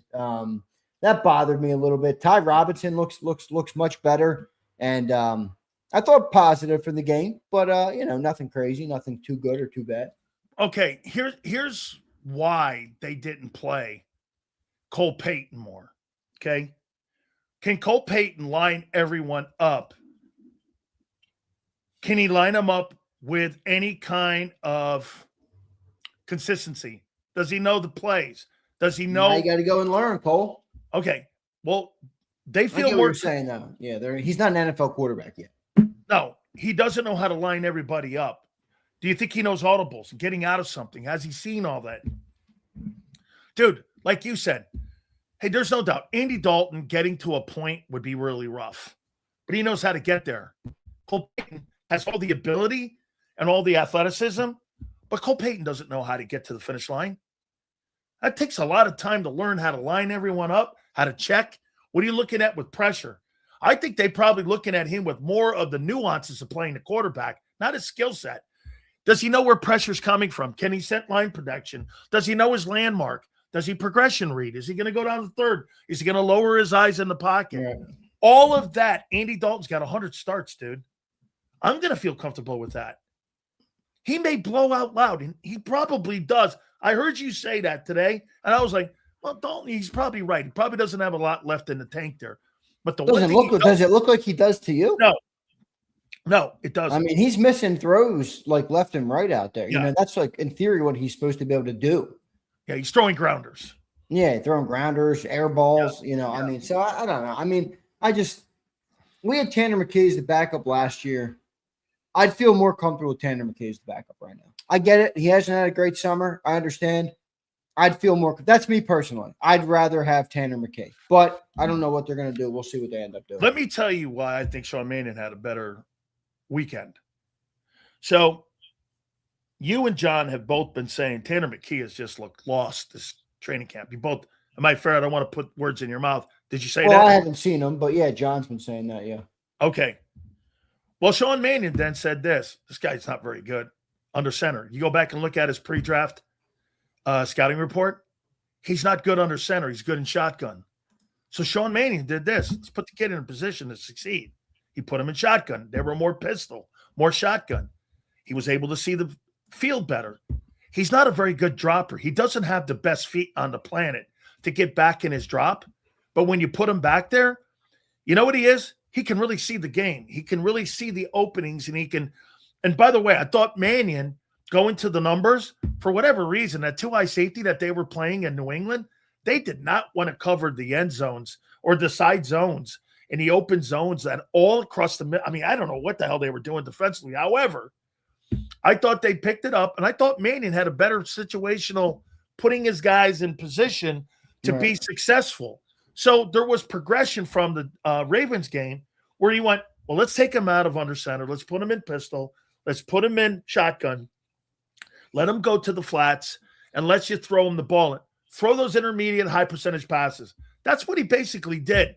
That's good thinking on the coordinator. Okay? Yeah, I mean, are you giving him too much credit? No, I don't really think it was all that awesome. But I do think his direction was better in what he did when he was in that. I mean, dude, here's the problem I still have with the team, and it will rear its head again. In the last 8 quarters of football with Sean Mannion calling plays, you are 4 for 20. So that wasn't really well done, but you were winning first and second down because you were running the ball better. So third down didn't become a factor in that game. But when you're in tight games, Zander, third down always rears its head. And when you're in a tight ball game and you're still not getting better at third down, I still think they struggled a little bit. 4 of 11. Again, 2 games, two samples with the younger Eagles. That's 4 for 20. Okay, you were able to run the ball better. You were first and second down. You were short distance, third and short. Never played a true factor, bud. In a game that will matter, that will be a factor. And I want to see how he performs on third down. Is that fair? Yeah, I think that's fair. I mean, I think that's very fair. But I mean, how can we know that? We can't know that yet, right? Until he gets in that moment. So that's kind of part of the gamble that they took this year, you know, and that's why. But I wanted to see him with lesser talent create first downs. Well, I think he did a better job of that. Like you said, it wasn't great. What were they? 3 for 11? 4 for 3 11. for 11. Yeah, that's not that great. No, but no, it was better. I mean, it was a little bit better. I'm still in wait and see mode. Like, you know, Petulo had a great preseason last year too. I think when the bullets really start flying, you know, it's like laser tag to war. It's 2 different beasts to me. So we'll see how Mannion looks out there. But it was you're right. It was a positive performance. He built on what he did, and we wanted to see that in week 1. So we do have to give him the credit now because he did do it a little bit. What do you think Makai Lemon's role? Like, here he's out there working. I saw Sean Mannion, ESP posted a video. I saw him out there, and I saw Jalen sitting out there with him too, talking about route running and getting off the line of scrimmage. That's going to be the biggest thing for him, Zander, is being able to get off the line of scrimmage. I never thought he was really that great at it at Southern Cal. That's why they lined him up over in the slot and not over there on the numbers. They put him inside so he could get a free release. You're not going to get free releases in the NFL if you're playing out wide. Z, if they put him in the third role and the third wide receiver role, what's your role? They don't really have a role for that third wide receiver. Unless they're going to manufacture offense from that third wide receiver, which they haven't in 5 years. I mean, what's his role going to be this coming season? His role's got to come out of the 2 spot, not the 3 spot, unless you're changing the schematics of that third spot. Well, in theory, that's what they're doing, but he's not going to the 2 spot, dude. He hasn't even played yet. Well, then where's he getting his impact? How is he going to make an impact? That's in a way, Sills, we're relying on what you just said. We're relying on the schematic changes, which will rely on them to spread the football more than they have in the past, And look, it also makes some sense from a personnel standpoint. Like when you have AJ and Devontae, you're not going to try and schematically scheme open Jahan Dotson. With all due respect to Jahan Dotson, you're going to throw the ball to AJ and Devontae Smith. That's what they did. Now you don't really have that type of power at 2 or 3 or 4. So it makes more sense to keep defenses on their toes by spreading the ball out between those guys because there's not as big of an opportunity cost to throwing the ball to 3 and 4 as there was last year, where it's like every time I throw the ball to Dotson, I didn't throw it to Devontae or AJ. That opportunity cost isn't as big this year. So I think they're going to have to spread it a little bit more. In a way, it is hope. You're hoping that they spread it more, with the offensive scheme that they're installing and that they're going to run this year. But, you just brought up Mannion going back to shotgun with Tanner because it worked. I mean, could end up doing that, dude. Like they could just end up going back to where Jalen thrives. So what? No, I'm not mad at that, but that would quickly negate the schematic change that we just discussed in terms of implementing the wide receiver 3. It would change that. Now, maybe the route concepts and things of that nature could be different, but we got to wait and see then what this thing looks like. And unfortunately, we can't just see September. We need to see October too, I think. Yeah, I mean, if they go back to doing something and it's successful, who gives a shit? I mean, hey, listen, dude, 14-10 versus 28-10. It's still a W, however you look at it. Nobody gives a shit. You know what I mean? I mean, we're looking at like a motion picture here. We're trying to win an award or something, trying to win a Super Bowl. You don't listen. You don't win a Super Bowl because you're the best dressed chick. You win a Super Bowl because you're the most dominant dude. No, yeah, you win beauty pageants when you're the best dressed chick. Yeah. But other than that, yeah, dude, you play football, man. Let's go out and play 60, dude. I got to tell you something else here, too. This is going to be something to keep an eye on. Markel Bell is getting better. Markel Bell looked good to me. He's getting better. I mean, he had that. There was a big Shipley run early in that game. He sealed that dude into freaking Saturn. Guy was way out there. John brought up a good point, too. It's like, even if you beat him, you got to go so far around him to get around him that you're out of the range of the quarterback anyway. You got to get back upfield to get to the quarterback because Markel Bell's so damn big. Hey, dude, when he was talking, let me tell you something. I know Brian McKee very well. And, okay, Brian McKinney is the biggest human being I have ever seen in my life. No, Z. I mean the biggest human being I've ever seen in my life.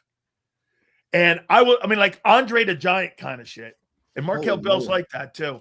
Yeah, he is. Okay? He looks it. On the TV screen, you can see it, man. He looks friggin' half the TV. Why do you think he went 3rd round? Well, I mean, you tell me. You watched him every week at Miami. I think he's big. I think people probably worry about leverage a little bit, but from the footwork perspective, he looks pretty damn good. He's powerful. You tell me, why'd he fall to round 3? Okay, you tell me this. Do you think people look at Jordan Mailata as the best offensive lineman on your football team, or they look at Lane Johnson as the best player on your football team? Lane Johnson. Well, when you have Francis Magala go number 3 in the NFL draft, and he's making every first-team All-American. Yeah, that's fair. And get this, you're maybe not as gifted as that kid is. Remember, he's an IMG guy, all of that other stuff. You see some deficiencies in the guy, plus he plays on the right side. Mario thinks it's just because the other guy on the other side was just that guy. Well, he was good. You can still be. That probably impacted it to some extent, but how old is he? Like 22, I think. 22, something like that. Yeah, he's not a Markel Bell age. He's not an older guy. He's 22, dude. He just he turned 22 July 19th. That's like a month ago. Mario thinks he's going to get better and better and better and better and better. He's 22. Hey, you want to hear what Mario said? This dude's a baby compared to Lane Johnson. Let me say this to you. He said that. Don't be shocked if that kid's better than the kid on the other side. 5 years. I said, well, that's a pretty big statement because I think Francis is a pretty damn good football. No. I said Francis is a pretty good football player. Yeah, but Bell has the physical traits probably more so than Francis. Yeah. Or maybe the same, but we'll see. We'll see. I think it's a good pick by Howie. 6'9". What is he, 350? He might be the best pick in that entire draft. He might. I mean, it's been a slow start for Makai Lemon and Eli Stowers. That dude, I'm sorry. I get it. It's early. You can't say he's a bust yet, but he does not look ready to play in the NFL at all. I don't see the characteristics of an NFL football player on that guy. I don't either. Now I'm going to remain. Me too.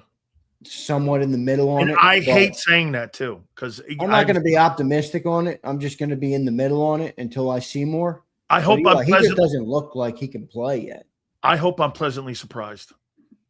So if Sileo uses the word hope, we get a problem, folks. Yeah, I hope he's a guy that I don't see it. Hey Z, you want to play? My problem is, dude, he was supposed to be the developmental part of his game was supposed to be the blocking, which I'm fine with. It doesn't look like he can be a good pass catcher either. Now. Yeah, he looks like as pedestrian as it gets. Now, I think Dalton missed him on that one throw over the weekend, but I don't know. The athletic ability, he's supposed to be like a route runner, supposed to be struggles on his routes. He doesn't look good, but we'll see. It looks lazy on his routes too, a little bit. Play a game with me here. I want to set my 53. Okay? All right. I'm not going to do it next week. I'm going to do it today. So I'm going to start on offense. By the way, I think you're going to keep 20 offensive players. I got Hurts, McKee, and I got Dalton, unless there's a trade. I think those are going to be your okay. I think they're going to waive Cole Payton, and I think they're going to put him on the practice squad. Okay? You all right with that? Yep. Even though I would prefer to trade Dalton and put Payton on the roster, but that's fine. I think you're right. Running back, I think you're going to keep 3. That's going to be Barkley, Bigsby, and Shipley. I get the whole thing with the Steel kid, but dude, no, he's not. He's not making the team. Okay, so that's 3. So now you got 6.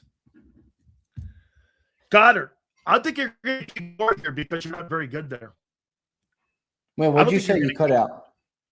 I think you're going to keep 4 here. 4 tight ends? Yeah. Okay, who? Goddard, Eli, Munt, and Calcaterra. What? Yeah. You're not very Why good. Would they keep Calcaterra? Pass catcher. Eli Stowers is not. Dude, somebody's got to catch the fucking ball outside of Goddard. Munt can't. Okay. I mean, I don't have Calcaterra making the team. Well, we're here. Okay, outside of Goddard catching the ball, who's the next best pass catcher on your tight end core? Munt? I get that, but so you're going to go with I see where you're going. You're saying Eli's not ready to go yet, so they're going to keep another pass. They may cut him a month from now if Stowers shows he can catch the ball. But until Stowers shows he can catch the ball, dude, he's not going to I think what's his name had him keeping him too. Let me ask you something here. Let's do this. had him keeping Calcaterra too. How about this?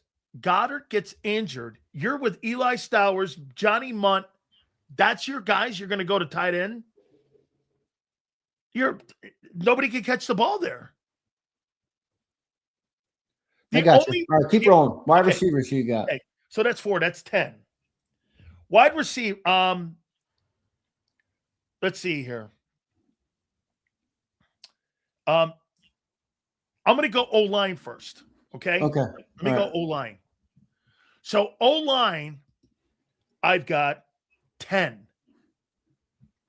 I've got Lane, Jordan. I've got Landon, Tyler, Cam, Markel Bell, Fred Johnson. I do have Willie Lampkin making the team. I do too. Micah Morris. Okay. And I've got Drew Kendall. That's 10. That's my 10 too. Okay, that's 10. I mean, I think the only one there who's up for a potential is Micah Morris. He could be out. But if you think about it, Markel Bell and Fred Johnson give you your backup tackles. Willie Lampkin and Drew Kendall have both been rotating between guard and center, and both are decent players at it. There's your backup on the interior, all three positions. The 10th can be anybody else. I think Michael, because they just drafted him, but we'll see. Here's my wideouts. Actually, it's 26 players on offense. I got Devontae Smith. 6 receivers? 6. Oh, man. Devontae Smith, Makai Lemon, Devontae Wicks, Hollywood Brown, gotcha. Darius Cooper, and I got them keeping Elijah Moore. All right. That's 26 players on that side of the ball. Well, that's similar to what what's his name put up this morning, McManus. Tim. Because he kept Calcaterra too, and I was surprised. And he kept Elijah Moore, and I was surprised too. Okay. Here's my defense. My D-line. Okay. I've got Carter, Davis, Ajomo, Ty Robinson. I guess you are Bernard, and Brian Young. That's 6. Yeah. Yep. Okay. Okay, so 6. That's 32 now. Linebacker. I put edge rushers in here with linebacker, okay? All right. I got 9. Zach, Jahad Campbell, Jeremiah Trotter, Greenard, Jalen Hunt, Nolan Smith, AJ Epineza, Smeal Munden, and Arnold Ebiketie. All right, that's fine. So I split them up in my head, but you got 5 edges, four backers. That's fine. Yep. Yeah, I got 41 now. Cornerback, I got 6. Q, Cooper, DeJean, Reek Woolen, Jonathan Jones, Mac McWilliams, and Keely Ringo. So keeping Ringo. Yeah. Yeah. Safeties. Makuba, Epps. I struggled with this one here, but I'm going to keep big. But I hear Vic talking about him. Carter. Okay.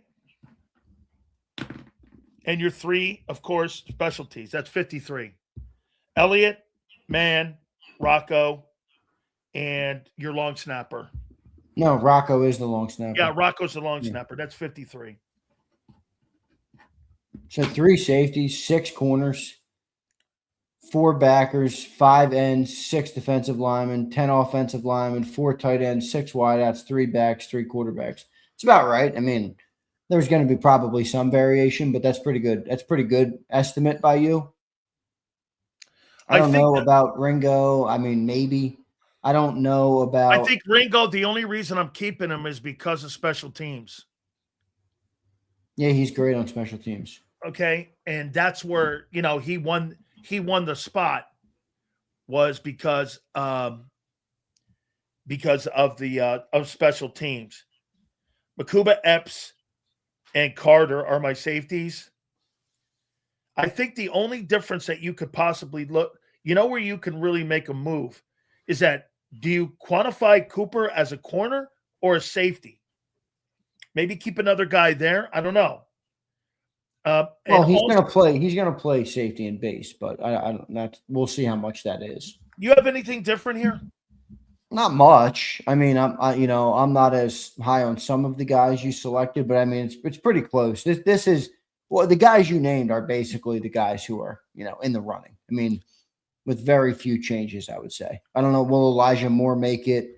Will they keep Rocco Underwood? Like, will they do a practice squad, skullduggery to try and keep another guy on the roster because they know nobody's going to claim Rocco? Maybe they've done that in the past. They've done that even when they had, I think, that long snapper they had for a long time. Who was it? Dornbos? I mean, So they've done that before, but we'll see. I mean, I think you're pretty close. Like I said, if Eli Stowers had shown he could catch the ball, Katera doesn't make the team. Okay, the failures of Stowers has to make a spot for him. Somebody's got to catch the ball. If Goddard goes down, Munt's not a pass catching guy. I mean, what are you going to do? Like not have that as a productive part of your offense? Are they as out on Stowers as we are? You don't see. Well, nobody in their right mind would game plan that guy right now. He's not ready. No, I wouldn't. No, yeah, I'm with you on that. And I would think that at least Cal Katera gives you one thing, and that is that he can catch the ball. Now, if Stowers comes on week 5, they're going to cut that guy, and they'll probably add another pass-catching tight end there to that spot. Or, you know what they could do too, Z? They could cut Grant Calcaterra if they feel there's another guy that's a cap or a camp casualty and add him to that room and get rid of Calcaterra and put another tight end in that spot. You know what I'm saying? Like if a guy gets cut from a really deep place, I don't know, like Detroit, and all of a sudden you end up cutting Calcaterra and adding in that spot. You think they keep 6 or 5 wideouts? I mean, I've been thinking 5 because of McMullen, but they've kept 6 a lot in the past. So maybe 6. I'm not opposed to 6. I mean, I think it depends about the rest of the roster. Like if they don't feel like they can get certain dudes through waivers, then maybe they go the other way and they do keep 5. But if they have that extra spot, I think they would keep Elijah. I mean, he's had a good camp, Elijah. So I think he's played his way at least enough to be on the initial 53, and he's got to keep earning it from there. But I think 6 is fine. I mean, I think 6 because the NFL head coach is a former wide receiver coach too, that he's going to prefer having 6 there at that. Well, spot. Maybe. Okay, I mean, there's no coincidence that Vic favors the linebacker position. Why wouldn't Nick favor the wide receiver position? Common sense, that's your forte. Is what you are great at. Is going to do that. So Cole Payton, what's his future? I would hope on the team. You're high on him. You're high on him. I'm not high on him. No, that's the wrong thing to use. You draft a developmental quarterback and you're giving reps in preseason to Andy Dalton. Andy Dalton doesn't need reps in preseason. He doesn't need reps. I'm not learning anything about Andy Dalton other than that maybe we shouldn't be on the team. Put the developmental quarterback in the game, throw him in the deep end of the pool and say, go develop, young man. If you're cut out for the NFL, you'll figure it out. I mean, I don't understand why you draft a quarterback in the late rounds as a developmental guy and you don't play him in the preseason.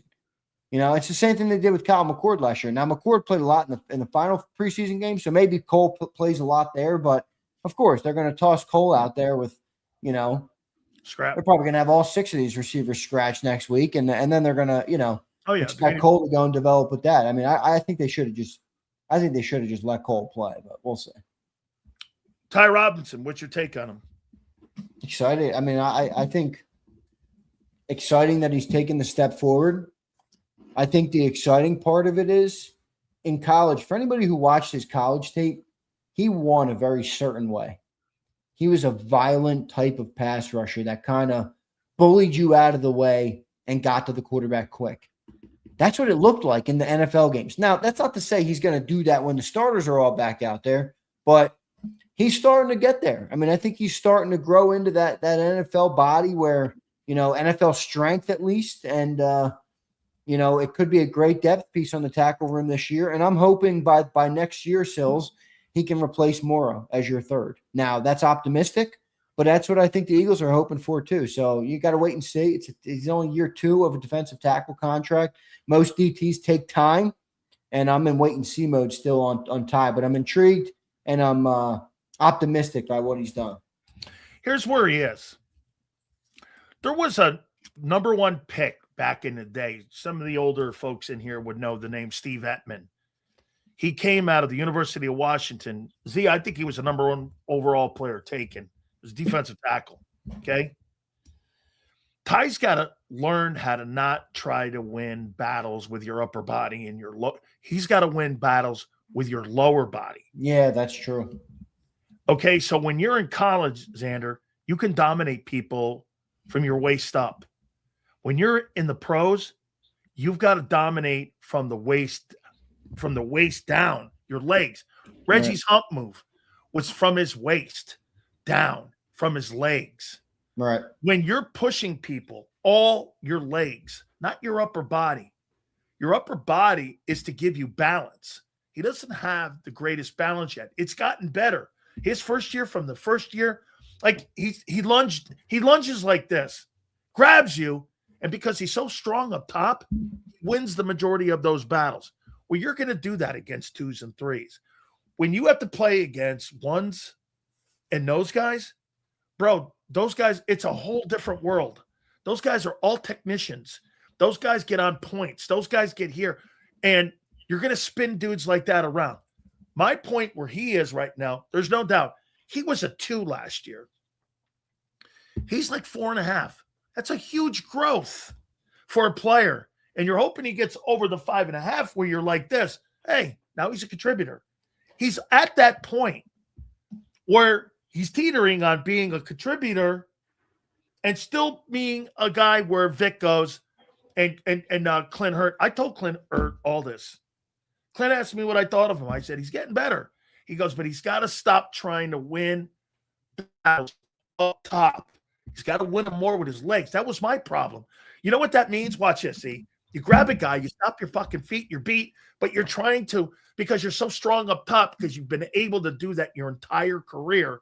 When you get into the pros, all of a sudden you're not moving Nate Newton around. You're like, yeah, you need leverage. But you're all of a sudden it's an epiphany. You're like, these motherfuckers ain't being moved around here, man. These guys up here, it's a whole different world when you're up here like this. So he's got great coaching. They're helping him. His alignment is better. His feet have gotten better. And he's close to being a contributor. Like, if he has a good game, I would play him against the Bengals. I'd start him against the Bengals. And I try to get as many reps as I can. I agree with that. I think you have enough defensive tackle depth to play him against the Bengals. Keep getting him reps and confidence. I think that's a good thing, too. Because listen to this. After this weekend, he ain't getting any more reps. Okay, he's not playing in games like significant snaps. Well, I mean, remember, Vic does rotate that position. Yeah, Vic does rotate at that spot, though. I mean, you could see him. I'm not saying a lot, but 5 to 10 snaps a game. I could see it. Okay. If he continues his play. Correct. And if he continues, 5 will turn to 10. 10 will turn to 15. Yeah, but remember, with there, you go back to the opportunity cost thing. You know, it's like, it's one thing to put a 4th defensive tackle on the field when your 1 and your 2 are good, not great. When you have Carter and Davis, it's hard. You know, they're not going to want to take those guys off the field for Ty Robinson, even if he's good. That's right. And I don't know if there's playing incentives inside those contracts, too. They do. NFL guys don't come off the field for a reason. 75% of the snaps, you probably got a bonus in that contract somewhere in there, too. So, yeah, when you got Davis and Carter in there, yeah, I totally – Campbell didn't play, right? No, he didn't play. Okay. Trotter played a little bit. He looked good again. What do you make of him? What do you do with him? Well, you keep him around. I mean, you know, he probably won't play too much just because of the nature of the position right now and the depth on the team. But, you know, we've had injuries at linebacker the last 2 seasons. So I'm not going to sit here and not want depth. I think he's the best depth piece you have. In fact, to the point where if one of the 2 starting linebackers went down, I'm not saying you'd feel good. Obviously, you don't want to see him go down, but I'd feel all right with Jeremiah Trotter Jr. coming into the game. Because I also feel like he could be the Mike quickly. Like, for example, if Bond went down, I don't need to move Campbell to the Mike. Okay, I can keep him on the weak side, and I can put Trotter right at the Mike linebacker. That's his position. So I think Trotter is going to be great depth for this team, and I think he's a future starter on this team. I really do. I think the Eagles like him, and they want him around. I think he'd suffer a little bit on pass protection with Trotter. Well, yeah, I think, obviously because of how good Vaughn is, but, you're obviously going to go down when you lose it all pro, but I think Trotter's as good of a backup as you're going to get.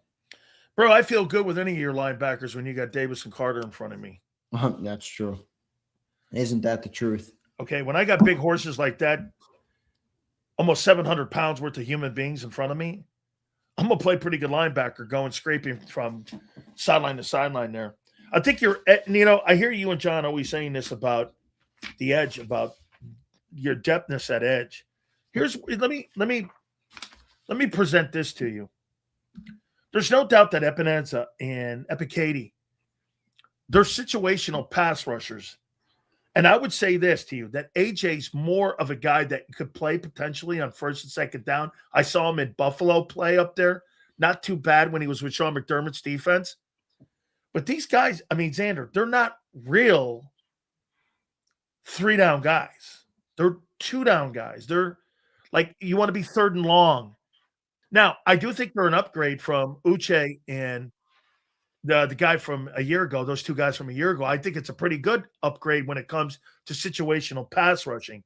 But this is going to come down whether or not your edges are good on Smith's health and Greenard's health. Because let's not forget, the reason last year you went out and got Jalen Phillips is because why? Smith couldn't stay healthy and he couldn't set the edge. That's true. You got Greenard now. And with J-Lux and Nolan coming, the depth there is strong. Plus Epineza and Epikady. That's pretty good 4 and 5. So like I said, those guys on first and second down, I would have a problem, not with AJ, but the other guy from Atlanta. Raheem Morris has said that guy could not play the run in Atlanta. He could not. He's a fifth edge rusher right now. I know. I just said your thing's going to come down to health with Greenard and Smith. If those guys are forced into – right now, it's a problem. Smith's health has been an issue, and Greenard's health is an issue. Yeah, so, if those guys have to be forced into it, that's going to look interesting there because get this, if Smith and Greenard are issues, here's who your edges are going to be. Jalix Hunt and AJ Epineza. If those guys go down, that would be your starting two. Okay. But that's an extreme. I get where you're coming from. Well, it's not an extreme. Let me see two guys go down at the edge before I start to what guy is down now, and the other guy goes down every year. I'm not saying something that's not true. No, I get it, but I'm not going to sit here and project out that the fourth edge rusher is going to have to start him, and let's try and fix that problem right now. No. You got as good of a 4 as you're going to get. That's the answer to the question. I don't think there's anything else you could do. Like I said, though, I got it. It was an issue. I'm not saying that those dudes have to be all pro. I just don't know how you get better. Like you're saying they can't play the run. How do you get better? Who are you going to get that's a better fourth edge rusher than him? Like I said, your problems have been yearly with that position at edge. I agree, but do you think there are better options out there for 4 and 5s? No, but I don't. Right. I don't look at it like you two guys do and go, "That's exceptional depth out there." I don't. If those two guys, which have been known to be hurt, the guys missed all but 1 year in his 6 years, Jonathan Greenard, and Nolan Smith has always been injured for a stretch during his career. That's a fact. You got to prep for that. Now, listen, I think you're better there. I totally think definitely better there. Yeah. What do you make of Tariq Woolen? Good for second cornerback, on the other side, Quinion. Obviously, Cooper will help him out too. Great athleticism. Probably going to have some ups and downs with him. It feels like there'll be some inconsistencies this year, but look, you live with that. It's the NFL, guys. Don't expect Quinion Mitchell, who doesn't get beat. That's just foolish. So I hope he's a good, steady force. I hope he stays healthy. I hope he can be as consistent as possible, but I'm not expecting him to never get beat. They're NFL corners. They get beat. So I think he's an upgrade, though, for this team, and I think Vic likes him, and that's enough for me. You said something to John today, and I want to ask you when John said his retort. And help me out here. You went like this. Hey, you think Devontae Smith not being on the field with Jalen during this time when you're installing all these new things, he's going to be an issue or not an issue? John was like, it's not going to be an issue because Devontae Smith I'm not worried about. Okay, well, Devontae Smith is working with a crew of new receivers too. Okay. And when I'm game planning, when I game planned the Eagles before, I was game planning Devontae Smith and game planning A.J. Brown. Now I'm only game planning one guy. You don't think getting guys open and creative route running and getting other guys to help Devontae, you would want to have everybody on the same page? Devontae, how about this? Devontae helping wide receiver 2. You think A.J. helped wide receiver 2? Vice versa, wide receiver 2 helped A.J.? Yeah, but naturally, I don't think AJ went out of his way to help him. No, but as a player, A.J. Brown's lined up there. I got to concern myself with that guy. Yeah, but doesn't that come more down to Devontae has to handle his business, not worry about having chemistry with other receivers? But Zander, but this is the collective we're talking. The unit is a collective. And it's never been good. Devontae's driving the ship when it comes to the receiving collective. Think about it. Every guy got his numbers in Philly the last 5 years as a wideout, but as a collective, they were at the bottom 10. Why? They never were really in sequence as a unit in the passing game. Well, why is that going to be different this time? I mean, we don't know yet if it's going to be different until, with lesser players. Yeah. Well, it'll be interesting. Speaking of receivers, the New England just traded Kayshon Boutte.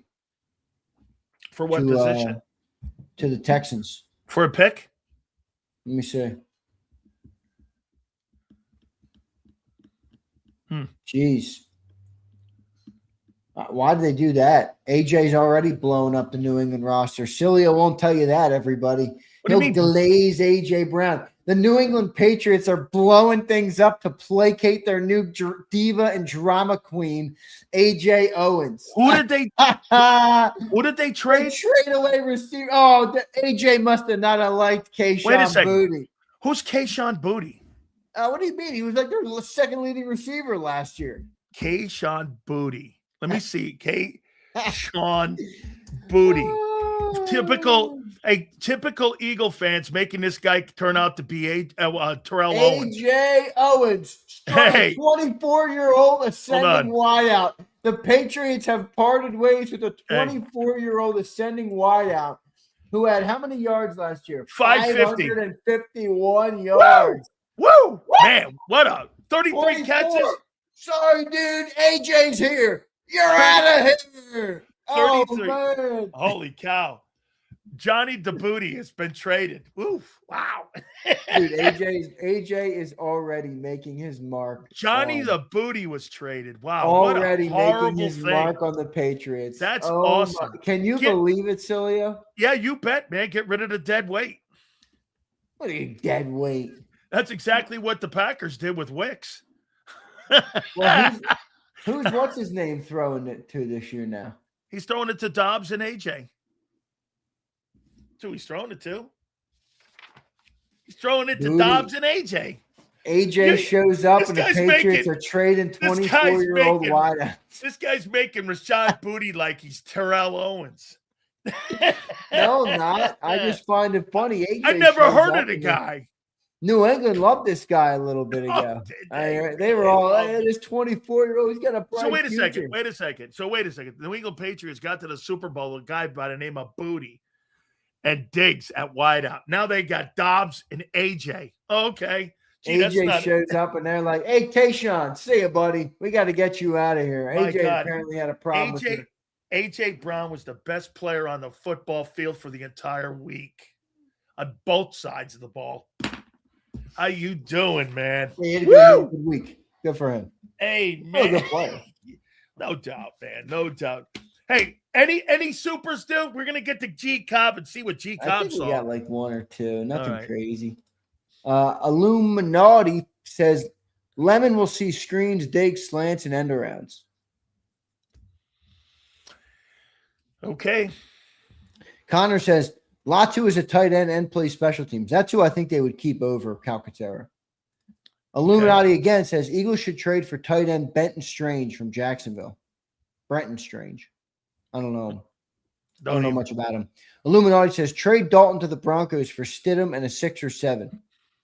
You're not getting a 6 or 7. I don't think you're getting much for Andy. Andy Dalton. They're playing this guy in preseason. I want to see the young developmental Hey. quarterback that they draft late in the rounds and preseason. Not Andy Dalton, who's been in the league for 48 years. You couldn't trade Andy Dalton to the CFL right now. I think he might retire. That's the wild card. Andy just hangs up the cleats. Just says goodnight. Maybe. Just says goodbye. Hey, so what tomorrow? It's at the stadium, right? Yeah, night practice, open to the public. Yep. Here's a super. Get in my live stream tomorrow morning, Cells.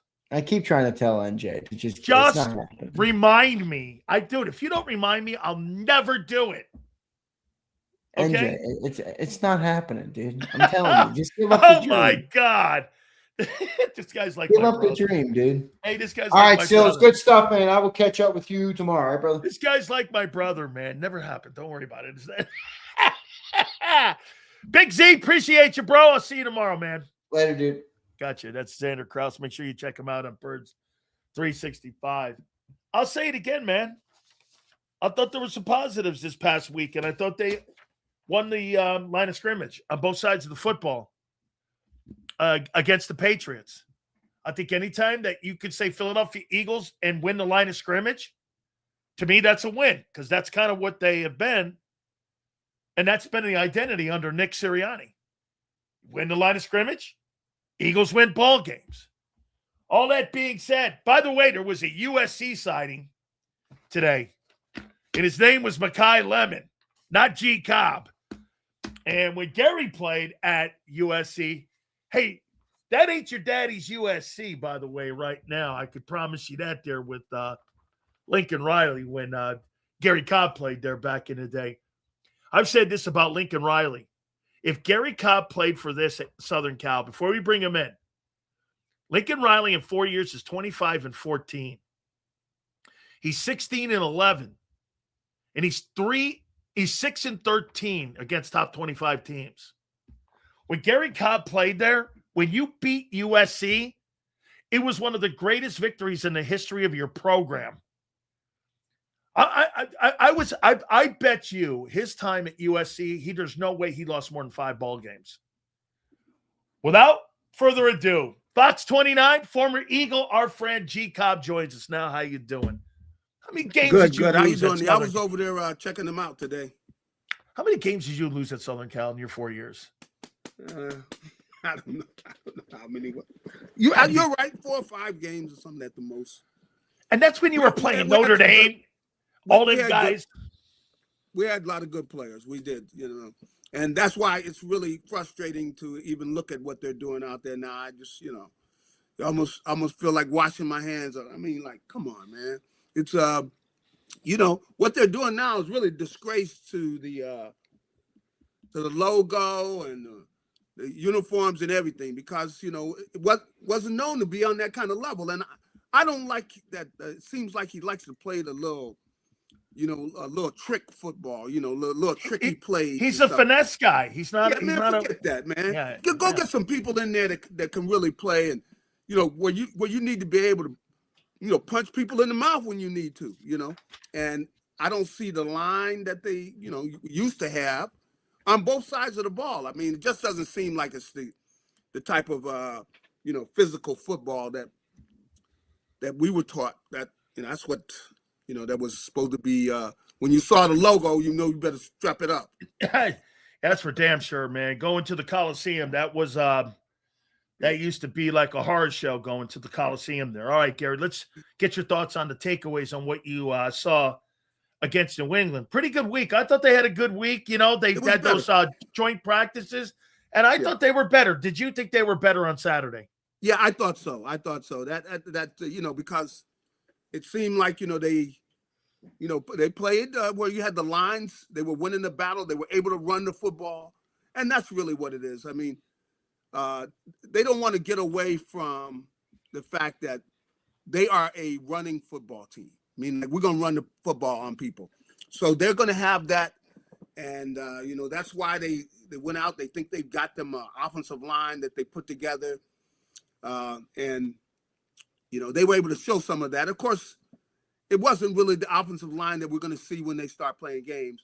But and looking at them at practice and stuff and looking at them during that game, that was emblematic of what they want to do, which is, we want to run the football on people. And then we're going to do things in our offense. You're going to see, Jalen rolling out, a lot more of that. You're not going to see him just sitting there in the pocket. There will be rollouts and things, and it really is a setup for things that utilize his legs too. And I could tell that they want him to run the ball some. They want him to take advantage of that. And, you're going to see Saquon, like the backs. And you can see they got some talented young backs. In fact, I don't know who all is going to make the team, because some of these kids, they can't keep everybody, but they got some good young backs, backing up Saquon. Do you think, Garry, you're going to see more sprint out passing? There's going to be more of a sprint out passing game? Without a doubt. You're going to see some of that. That's right. That's going to be part of it, where they're going to move him around.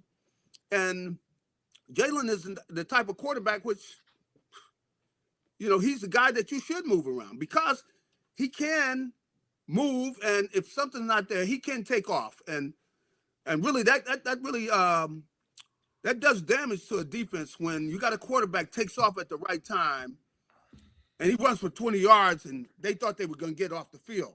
And they go, nah, you're not going anywhere. And, he knows he can do that. And, if anything, like I said, he lost a little weight. You can see he looks quicker than he even was before. So he's got, and I could tell that they're encouraging him to do that, which is going to take off at times. And I think that's going to be a strength. And they're going to be getting the ball to Saquon in all kind of different ways. That's what this offense is going to be. And you saw the running backs on Saturday.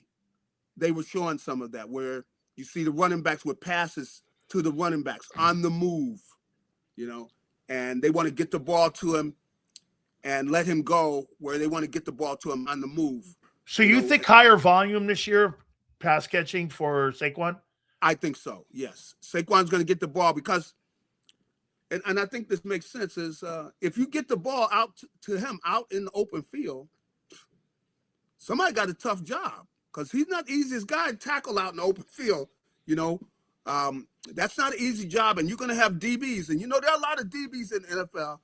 They wouldn't say this publicly, but they some of them go by the no tackle creed. You know what I mean? They don't want to tackle anybody. Like Dion. They surely don't want to tackle a guy, the size of Saquon. So they want to get the ball to him out there, but it's still going to get back to they need to have their line healthy and everything.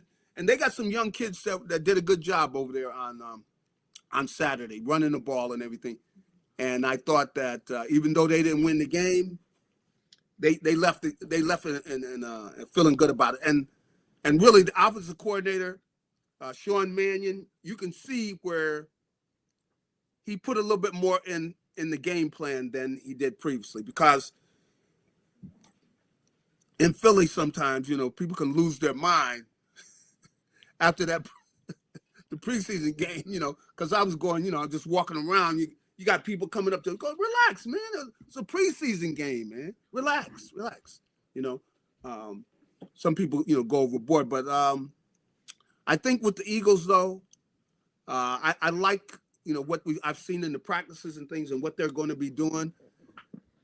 Because really, the defense is going to be, I expect them to lead the way early on. Now, one thing that could be a little troubling that kind of changed things is Jonathan Greenard. I could tell where they start talking. I don't know if he's going to be back at the start of the season. I think he might be on ice for a few games. And I could tell that the way they were talking about him, that there was concern, and just with the doctors and everything, that they hope he's back. You think he starts the season? You think he starts the season on the PUP list? He could very well. Yeah, I wouldn't be surprised. That's 4 games automatically if that happens. I mean, I don't know. I don't know if it'll be to that point, but there's, the way they started talking the other day, they were talking about him a little bit. I don't think they're sure about what he's going to be. And, of course, I don't know. But you can tell they're not sure about it. Now, Jalen Hurts, though, is a young kid over here. You know, I think the kid could have a breakout year where I could see where he really. I mean, this kid comes off the corner, man. You know, and he's an athlete, meaning that you know, he had some interceptions last year because the kid is an athlete. You know, and he's getting better as a pass rusher, where it just seems like, and I wouldn't be surprised if, you know, he makes it hard to get back on there, you know, where they let him play. Here's something, Gary, that I would be concerned about. I just got through talking to Zander about this. Yeah. So to you, if you're telling me that Greenard, in the way that you know how coaches talk, that means you're not going to be there potentially at the beginning of the year. Correct. That means your edge game is going to be Nolan Smith and it's going to be Jalen Hunt. Not bad, but a year ago, if you remember right, that wasn't good enough because they went and got Jalen Phillips. That's right. To me, you're right. I mean, at the beginning of the season, they were getting beat at the edges. Now, Hunt's a better player today than he was at the beginning of last year. So you got to put that in context, too, that he's a better football player, bud. And the other two guys, Epicady and Epinenza, those guys are situational pass rushers. They were not three-down guys. That's right. That's right. But you know, I don't know. You know, there's nothing definite about Greenard, but the fact that they came out and said it and start talking about him, and you know, they're not sure, and I don't think he's sure, and so if he's not there to start the season, then you know you got a different group out there. He's a guy you were counting on as your, you know, a veteran guy who's done it, guy who's had, you know, plus 10 sacks in a season and done it numerous times, and you know, he was the guy they were looking at, and they went out and got him, and right now they're not sure that he's going to be starting that season on the field in uniform. You know, starting lineup and all that. They're not sure about it.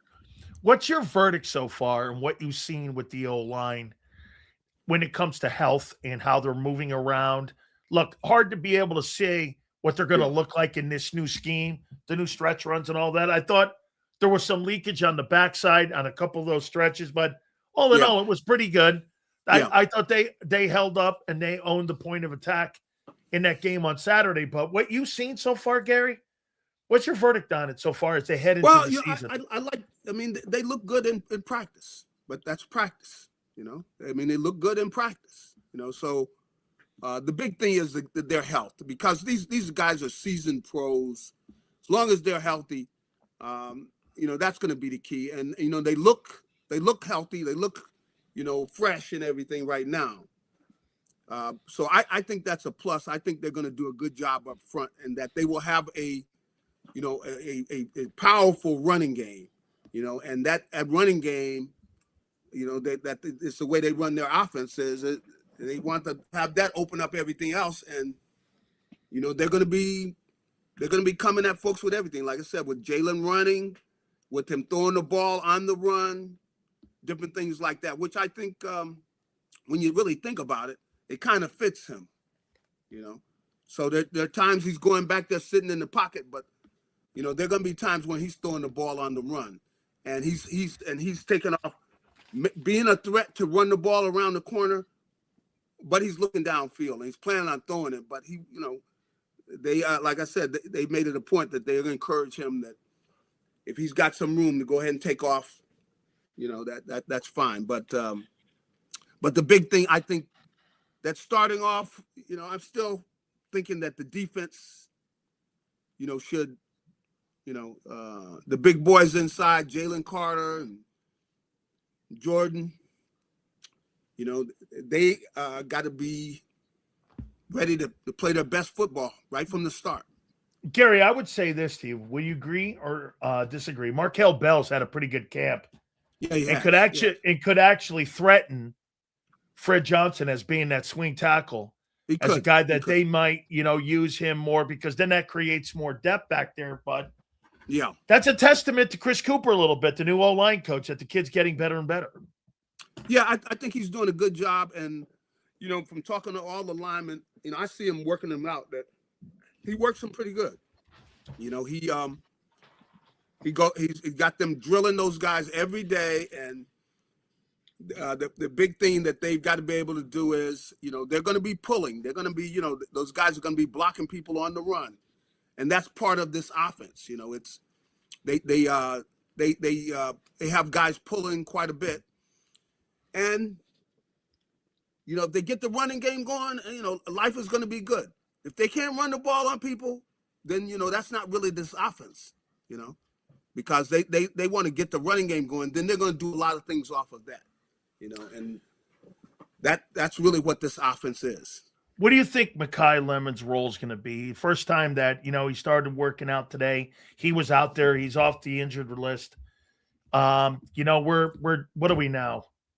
Hell, we're 2 weeks away from like the start of the season, 17 days, whatever it is right now, start to the season. What do you think his role is going to be on this offense?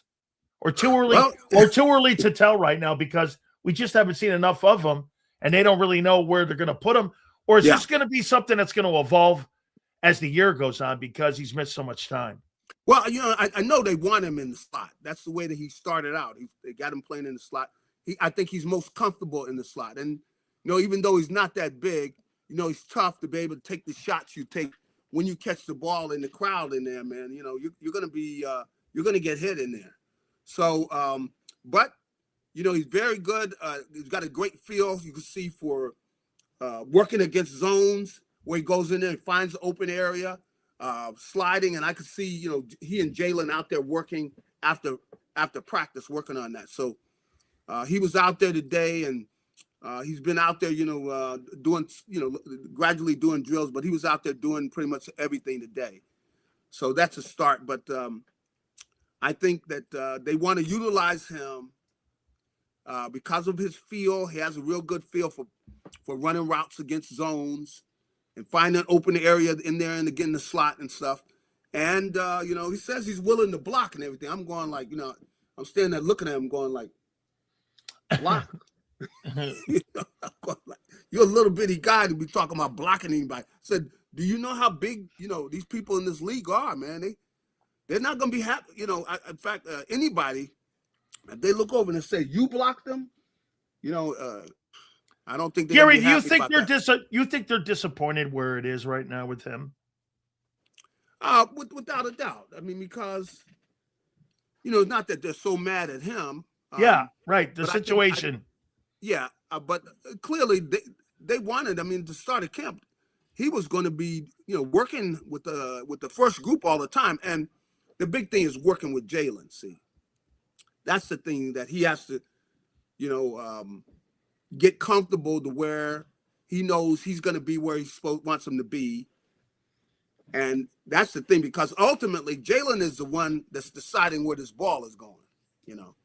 And, you know, if you get with a guy where you're very comfortable with him, if in doubt, you're still going to throw him the ball, you know. Now, has he established that type of confidence to where a quarterback knows that either he catches it or nobody's going to catch this, you know? So that type of confidence, you know, there's something they're working on. I can't say that they have established that yet because they haven't really been working together a lot.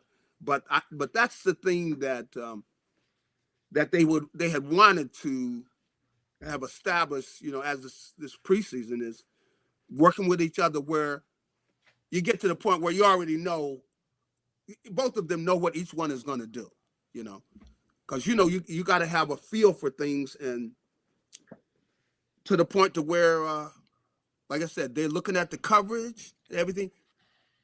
Right away when he gets the snap, he knows where Lemon is going. And Lemon is, you know, and sometimes working against a zone, you know, you guys got to see things the same way. So if you got a certain, you know, if he, let's say, you know, you got a linebacker there, where is he going to throw that ball? He's going to throw it to this side or that side, depending. They got to have a feel for that already, you know, and have talked it through. That's what Jalen likes to do. So he's been out there working with him after practice, and even with some of the other receivers, because, you know, and he has that confidence with Devontae, you know, and we've seen it already with the time they've been playing together, is he will throw the ball and give Devontae a chance to make a play, You know, he was doing that last year with AJ too. But, with Devontae, he's still got that confidence of where he knows he's going to put that ball up in the air and give Devontae a chance to make a play. And he's got confidence that he's going to make a play. So establishing that with Lemon is what, needs to happen. And they really haven't been able to do that because he hasn't been practicing. Garry, who's going to be the backup on this team at quarterback? Now you had to go there. I tell you, I mean, who's good? I mean, if God forbid, who's the backup on this team? Now, I think anybody would say we're disappointed in the veteran. Andy Dalton. Yeah, Andy Dalton, man. Just missing people. Guys are wide open. Just throw it over the guy's head, throw it behind him. Are you all right, man? So he hasn't looked like that, during practices. In fact, in practices, he's been pretty sharp. But for whatever the reason, the game, man, he was not sharp. Where you're getting the ball and getting the ball to people. So I still think they feel, he's a veteran. And I've really kind of gone into this whole preseason figuring that that they might trade Tanner, Okay. And that's what I felt, because I felt that's why they went out and got a veteran quarterback like that. A guy they know can step in and play, because people have been talking and interested in Tanner, and that if it gets near the, let's say next week at this time, that somebody might be knocking on the door and make a good enough offer, and they go, you know what? That's one of our strategies. That's one of the things the Eagles do, which is develop a player, especially a young quarterback. And this is what they have talked about, which is we're going to draft quarterbacks. We're going to develop quarterbacks. But then if the quarterback's not playing, we will trade the guy. And we know that a quarterback is a position where if somebody really likes him, they'll give you a different, a decent draft pick for them. So I wouldn't be surprised if he were to get traded. I wouldn't be surprised if they already know somebody that likes Tanner. Garry, here was a comment that Makai Lemon made today after practice. Yeah. He said he was dealing with the same hamstring that he hurt during spring workouts. He says he's learned from his injury and plans to be more professional going forward to avoid tweaking it in the future. What exactly does that mean, more professional? I think the thing you want to do is that maybe he's talking about is, and I don't see how he couldn't already know this, which is, look, man, you go in there, you tell, you're honest with the trainer, if something not feeling right, look, especially like a hamstring, and if you're a receiver, where, look, I want to be ready. You think he wasn't forthright with the trainers, and that's what he's talking about, being a professional? Because I've never heard a line where a guy comes out and says he said he learned from his injuries and he plans to be more professional moving forward to avoid tweaking it in the future. I think being totally honest is part of it. Where how sometimes where you could say, I'm all right. I'm fine. Yeah, I'm all right. I'm all right. When you're really not. And, if you need to shut it down, like if this was like, 2 months ago, shut it down, man. Take some days off because you want to be healthy when you start, when the practices start. So maybe he wasn't, straight up about that. Well, when you're a first round pick, AJ's not on the team. And the entire organization is counting on you to go out there and kind of pick up some of the water. Yeah. Hey, Garry, I think it's human nature. We're all going to go like this. Hey, I'm cool. I'll go out there and try hard. I'll go out there and give it to you. Instead of just going like this, look, I'm really hurt. So he was probably more severely hurt than what he led on to the trainers. And the trainers really didn't have an understanding of where he was. And that's why it's taken so long. Correct. So again, I think you've got to kind of chalk that up to just I don't know. I don't think he's not being I think he's not. That's youthful. You know. Yeah. Youthful, where you got to go look, man. Yeah. Hey, Yeah. I know you guys weren't ready for me to play, but he's not being a jerk there. I need to I got to get off this hamstring a little Yeah. bit, you know, and you know that, you know, and that means you be totally honest with the trainer, you know, because they're the ones in the doctors stuff. They ask you. I mean, they do ask you, hey, how are you? Are you all right? And if you go like, hey, nah, man, I think I need to shut it down now. Especially this is during the, you know, the time when it doesn't matter what you're doing during the off season and everything. That's fine and everything, but the important time is when it gets closer to where you're getting ready to play games and things. That's when you want to be ready to go. So, you know, and I would say I know a lot of guys. I mean, I think I have done that. I mean, yeah, who hasn't? Yeah. So I understand what he's saying, which is he needs to be, you know, you need to be straight up with the trainer. Hey, was Landon and maybe even Cam honest about their injuries last year? You know what I'm saying? Landon said he wasn't. Landon said he wasn't. You know, that he shouldn't have played. And so he wasn't totally honest with them. Look, I don't think I should be playing, man. You know, my leg is really hurt, you know. And maybe he ends up getting healthy by the end of the season or near the second half of the season, and then he's really able to come in and help them. But those guys were playing. They you know, I wouldn't even have had them on the field, you know. But I know what he's saying because, you know, at times I think we all have done that where we've all been there. John Clark also was reporting this here. Tyler Steen had a chance to talk to some of the players after practice and tell me if you saw this as well. You know, they installed a lot of the run game over the last couple of weeks, and it's mostly installed now. He says that the way that they were able to run the ball against the Patriots in the joint practice and on Saturday has really given them a lot of confidence, and he's hoping that he keeps it up. Is that what you saw too throughout the entire week? Was that the confidence level in the run game? Yeah, I heard him there talking and saying that too. Yeah, I mean, I think that they feel good about what they're going to be doing in the running game, most definitely. And I think the line as well as Saquon, I think they feel good that they can get that running game going, and they know how important it is. And because if you're running the football successfully, it's going to allow them to do other things with the passing game and everything. And I think, you know, it's with Lemon and everything, it's going to be important. I mean, you know, you got Devontae, but some of these other guys, they are going to have to step up because, you know, you need other people, even though really with this offense, you know, they are going to get numerous people involved in the passing game as well as the tight ends, because that's something we were talking about too, is what they are going to do at tight end. I don't know what they're going to do. But because that's a key part of this team, because they are very important in the blocking, and they're going to play a key role in catching passes when they go play action pass. They're going to be getting the ball to the tight end. So I expect, you know, Dallas Goedert to have a real big year this year.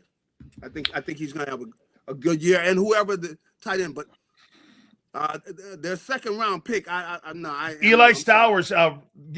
Gary, nobody's seeing it. They're just not seeing it. And you know what? It's August 24th, and you don't want to go down here and go, Jesus criminy.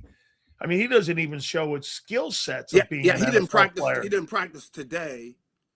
And the thing is, when they say, well, he does not a good blocker. Look, well, tight end, he's not a good blocker. Well, you got to catch the ball then. Yeah, but he don't even look like that. I think that unless something changes dramatically, that I don't see him being in the middle of things this year. I don't see. Wow, what a statement! I don't say. Wait, hold on here. Wait a second. 351. Gary Cobb says Eli Stowers is a stiff. No, hold on, no. Xander. Make sure you get that so we can post that. No. Gary Cobb just called Eli Stowers 352 Eastern Time a stiff. I'm kidding. We'll see. I haven't even seen him play. I mean, and be honest, out there at the training camp, come on. It's not like we used to have to do, where you got the thing strapped up, and no, there's none of that. They're running the play, blow the whistle. Get everybody else back in it. You know, you got nobody out there hitting anybody, anything like that. In fact, I think if they did catch somebody hitting somebody, they'd arrest them. I mean, Oh my God. that's how bad it is. You know, well, you come on, in the NFL, they don't do it. You're not doing that especially with your team. The guys they're not going full out where they're tackling people and oh wow, wait a minute, he tried to tackle him. I mean, Hold on. Come on, they want to keep guys healthy, and I understand where they're at, but no, it's that's not what they're doing out there. But you know, they are executing the offense. That's Wait a second, Gary. Is Eli Stowers a Ulysses Norris? Or is he a Bob Nieslick? Let's see here. Okay, you got somebody. You got somebody like is supposed to be having fun and stuff, huh? Is he David Lewis? Not what? No, David Lewis is a guy I played with at USC. Yeah, David Lewis. That's the linebacker. I'm talking about the tight end you played with in Detroit. Yeah. Well, I know Cal. you said Ulysses Norris. I know Ulysses Norris is a guy. I'm listing all the tight ends that Garry played with in Detroit that were bums. See, hey, you know, hey, I'm gonna be getting calls like, hey, Cobb, man, why you killing me, man? The boy said you wearing me out on I'm going like, come on, man. Yeah. Cobb right now, 354. Eli Stowers is a stiff. No. Hey, I don't. No, hey, I didn't say. We got to see him play. We got to see him play. Cobb, we'll give the kid a chance because we haven't even seen him play, you know. But we will see. Ulysses Norris. Yeah, like I said, hey, he's gonna be calling me, man. Cobb, I love. Hey, go Cobb, man. Why you killing me, man? Cobb. Oh my God, Cobb. I'll see the start ringing right now. What, Cobb, man? What you doing to your boy, man? Man, you're killing your boy out there, man. You're killing your boy with your homie. You're killing him with your homie, man. People are telling me you're calling me now Ulysses Norris Stowers. What are you doing here, man? No. Hey, man. Remember this, Garry. All he got to do is do this. Hey, man. Leave those shoes. I might be able to wear those. Or, you know, that crab thing you put underneath your shoulder pad? That kid won't be using that. You can throw them over my locker if you want. Take the box out of here. It's all good. You know, the thing is, though, you know, seriously, is that, man, they do ship a lot of these kids out, man. Oh, yeah. You know, these kids are out here playing and everything. I'm going like, do these kids know they're cut? They're already, man, they're not going to be here. Garry, but check this out. Yeah. How harder it is today to get on the 90-man like it used to be back in the day. I'll tell you why. Yeah. Well, you got to keep 20 guys, but you got to keep 70 of those 90 guys. Yeah. Just because what is it? 19 guys on the practice squad. Mm-hmm. So you got 19 guys, 53. Look at what we're talking about here. You're talking about a boatload of guys that make the team out of that 90. It ain't that easy just to make the 90-man roster any longer to get an opportunity because a lot of these guys make these practice squads. I mean, dude, a guy like you, can you imagine this, Garry? If you had a practice, squad when you played, Garry, you'd have played 15, 20 years. You got kids going back to college, though. I saw that. The kid from the Browns. Kids, they still can go back to college if they don't make the team. They go back and could wind up making some nice little money for them. You know? So he gets cut by the Browns, right? Yeah. Now he's got a scholarship waiting for him at LSU with Lane Kiffin. Yeah. You know, I always wondered why nobody ever challenged that rule. Why can't I go back? Everyone's making money now. Hey, they say they're going to be quite a few of these kids are going to do that. They're going to go back, and you know, depending on the position they play, they could go in and really be helpful to a team and really put them over the top. You know, can you imagine? You go to an NFL training camp, you get some money, you make $5,000 a week. in an NFL training camp or $4,000, $3,300 a week, whatever it is for rookies. You get Yeah. cut, and all of a sudden you got a nil package waiting for you for $230,000 is what he has waiting for him at Or maybe LSU. 700. Or maybe 700 to go back and play at LSU. Think about it, especially if you were a young quarterback, let's say. Yeah, I'm going to go back. Let's say you're a young quarterback. Say I'm Cole Payton. Yeah, come on, that's right. And you could go back there, and the kind of money you're making, you might say, you know what, cut me. You know what I mean? They go back and I say with some of the money these kids are making, man, it's crazy. Hey, it's crazy, dude. It really is. Cobb will catch you next week. Thank you, my friend. All right, buddy. Have a good one. You got it. That is my friend Garry Cobb. Make sure you check him out on Fox 29. I swear to God, I will try. But you got to remind me in the morning. If you don't remind me, I won't do it. If you remind me, I'll click on. He says I won't. Now I'm going to. I promise. And don't hold threats on me here, man. Hey, can you imagine this, though? If you're Cole Payton and you get cut, well, why wouldn't I go back to college? Why wouldn't I go back to college? Oh, I got something else here with this. Could you imagine if a quarterback ever said this to the Philadelphia Phillies, to the Eagles, to the Sixers, any Philadelphia sports fan? Could you imagine what Deshaun Watson did this last week when he took a complete shit on the dog pound by saying, those are the same people that rooted for me when I blew out my Achilles are booing me right now. Dude, they're booing you not because you blew your Achilles out. They're booing you because you suck. That's not why they're booing you. And when you have 28 sexual misconduct cases against you, what do you think? You're going to get the benefit of the doubt if you don't play well with a $230 million fully guaranteed contract? You got to be kidding. Why in God's name would you get the benefit of the doubt? And why would you think you're going to get the benefit of the doubt when you play like shit? You've only played 19 ball games on a $230 fully guaranteed contract.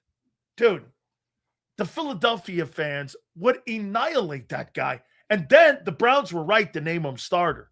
Give him 2 weeks, then you move off him forever. And then you get that guy out of your life. If you cut him now, it's an $86 million dead cap hit. You can't get rid of him. It'd be bigger than Tua's number. So you can't do it until the offseason. You got to start the guy. What a train wreck. Can you imagine saying that to the Philadelphia Eagle fan base? Hey, guys, guess what? F you. You guys are all scumbags. You're booing me because of my performance right now. We know it's personal. Of course it's personal. Professional sports is personal, dude. You play like shit, you're going to get killed. I don't have a problem with the fan base in Cleveland killing that guy. You sucked. What did you think they were going to do?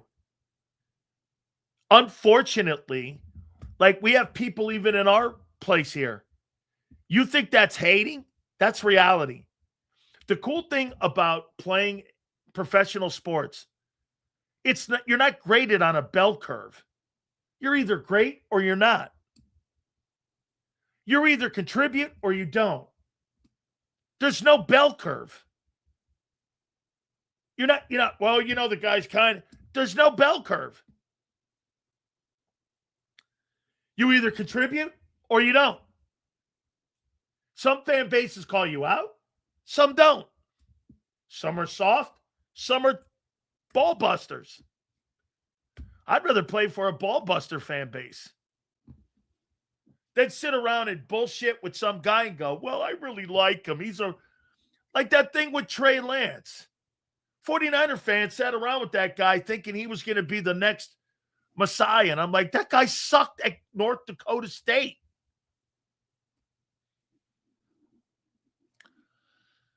Is he supposed to be treated poorly for the rest of his life? It is pretty scummy to cheer for someone's life-altering injury. Dude, stop sounding soft. They were booing his ass because he stunk on Saturday. And when he got hurt, they were booing the fact that he was blowing prior to his injury. They weren't hoping for an injury. They were glad the next guy was going to get a shot. Hey, by the way, tough shit. Tough shit. The good comes with the bad when you make money. Like, hey, look, what did you think? $230 million? There's not good and bad with that? Give me a break, dude. That's a soft mentality right there. What, the guy's supposed to be booed for the rest of his life? Bro, as a football player, yes. Yes. As a man, yes.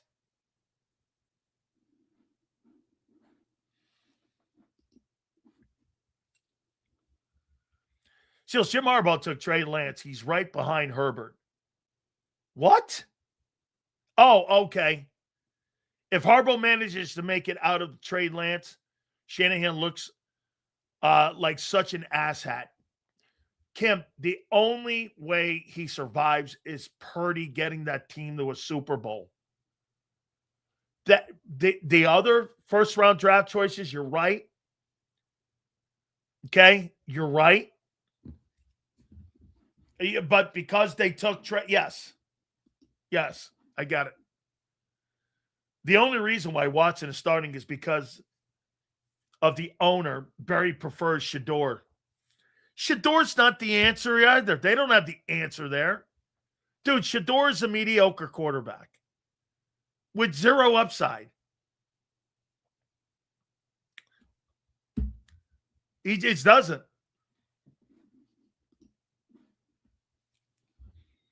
This guy here with this Dak shit. Bro, you're a professional wild card choker the last 10 years. Matter of fact, you missed the playoffs 2 straight years. You're not even a wild card choker or such. The Cowboys not making the playoffs the last 2 years has nothing to do with Dak Prescott. It's everything to do with team building a roster. It's got nothing to do with him. You don't have good players. You're not making a roster. You're not making a run at a playoff run. That's like saying, well, the Jets, they didn't make the playoffs, so that's on Geno Smith or whoever quarterback's in there. Nobody on the Jets is making the playoffs because the team stinks.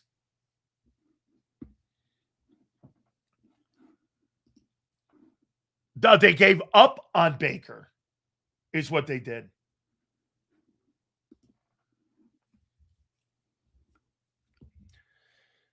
If his last name wasn't Sanders, nobody would give a shit. Correct.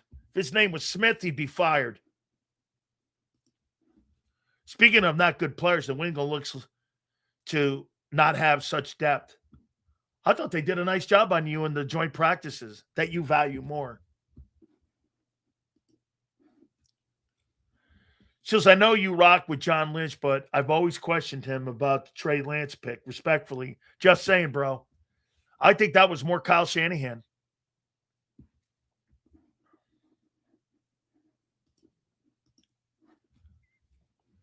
The Cowboys not extending Dak for cap relief says a lot. Who says they're not going to extend him? They restructured and gave him more guarantee. Did they restructure Dak's contract in the offseason, which meant they gave him more guaranteed money? Did the Cowboys guarantee more money?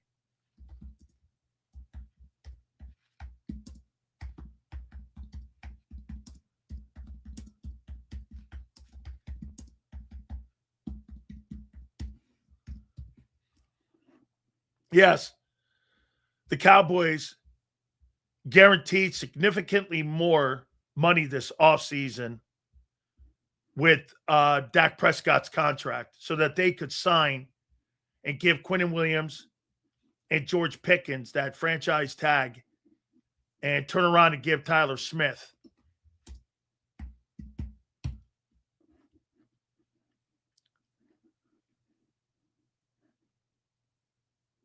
They didn't give him they did not give him new money. Instead, they restructured his existing money. To create cap space, the Cowboys converted here $38.2 million of Prescott's scheduled 2026 base salary into restructured bonus, freeing up nearly $30.5 million. So they gave him $38.2 million and restructured that as a bonus. So Prescott, on top of his contract, made $38 million. They just took the money and gave it to him as a it's funny, you know what? That's something the Eagles could have done to Jalen Hurts. They could have added money this offseason here to the 2027. Instead of the $20 million they owed him, they could have added the 30 and added 30 more and fully guaranteed it, but they didn't. They didn't.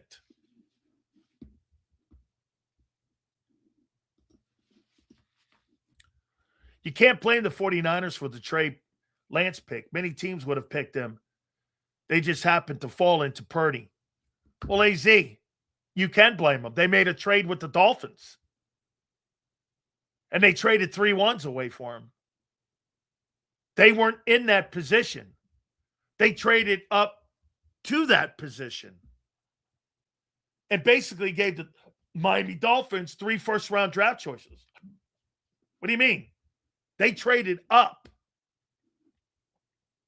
in that draft.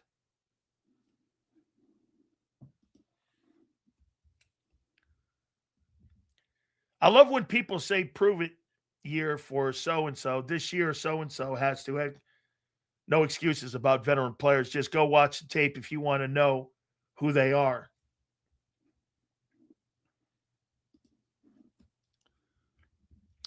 All that does is guarantee the salary he was going to make anyway.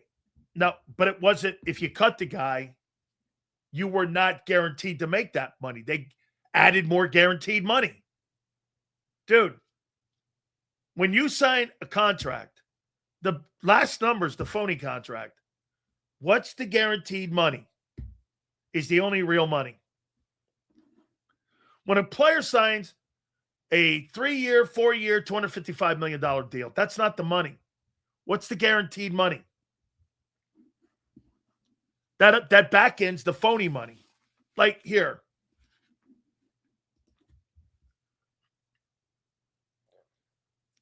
Most players don't actually fulfill their contracts.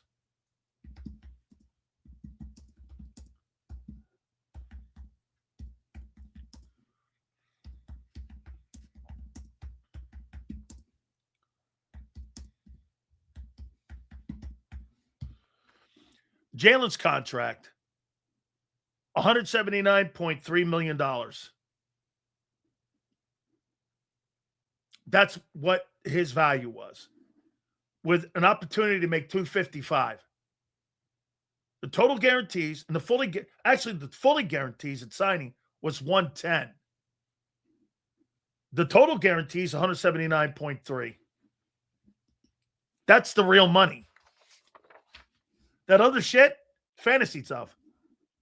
If they blow him out at the end of this year and he's not the quarterback in 27, he didn't fulfill the $255 million contract.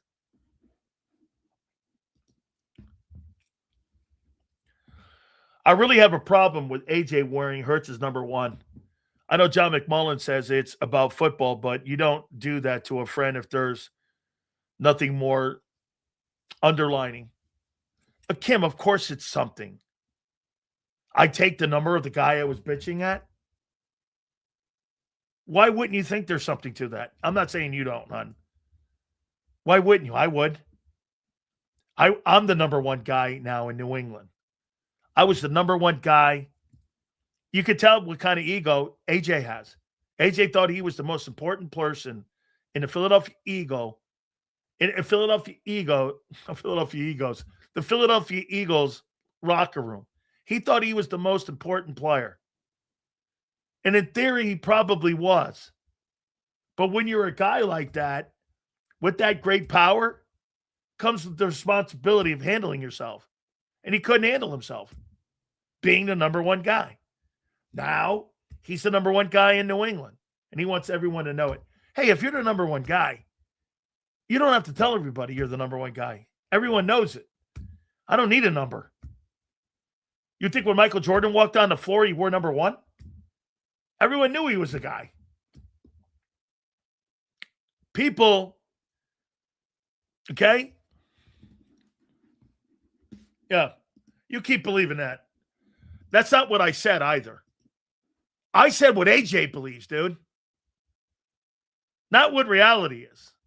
AJ doesn't live in reality. Stop talking like you're making sense. You've got to think with ego and think like AJ. AJ doesn't think Drake May is the most important person in that locker room. AJ Brown thinks he's the most important person in that locker room. Okay? Yeah, I love, like, who the fuck is Booty? What is his name? Well, yeah. You know what I compare him to? Dontavian Wicks. The guy they got rid of is Dontavian Wicks. Mountain Kennesaw Booty. 551 yards. The big old Mountain Saw Kennesaw Booty. Yeah, now you're making him sound like he's T.O. Kennesaw Booty.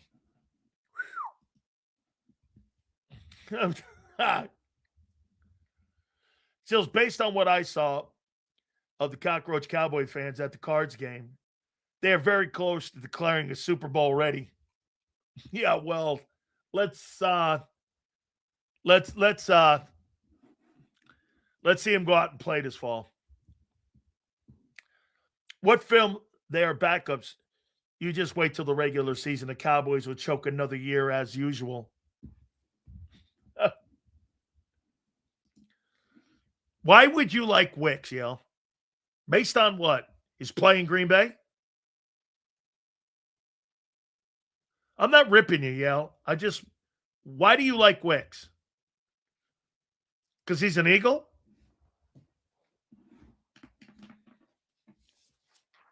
What was a moment that you went, man, I really like that guy Wicks? Or is it a hunch?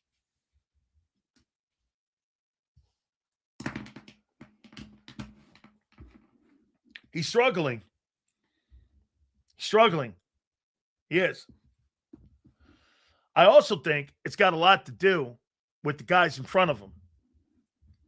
Look at this made up. May has to form new chemistry with two new wide receivers. That trade was fucking stupid. Well, get this. Jalen Hurts has to basically create new chemistry with three more wide receivers, too. I mean, how about this? Jalen Hurts has to form chemistry, period, which he's never had.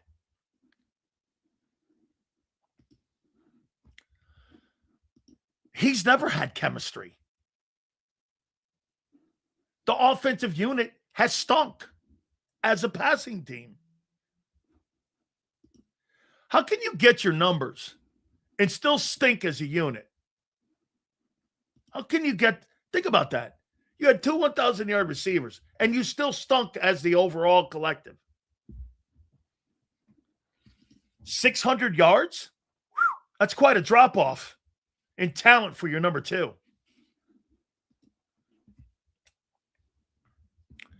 Seals, I'm encouraged with Hurts under center and the pre-motion. It will move the safety now. The question will be, Hurts effectively throw to the middle. How can you have chemistry when Devontae Smith's first practice was today?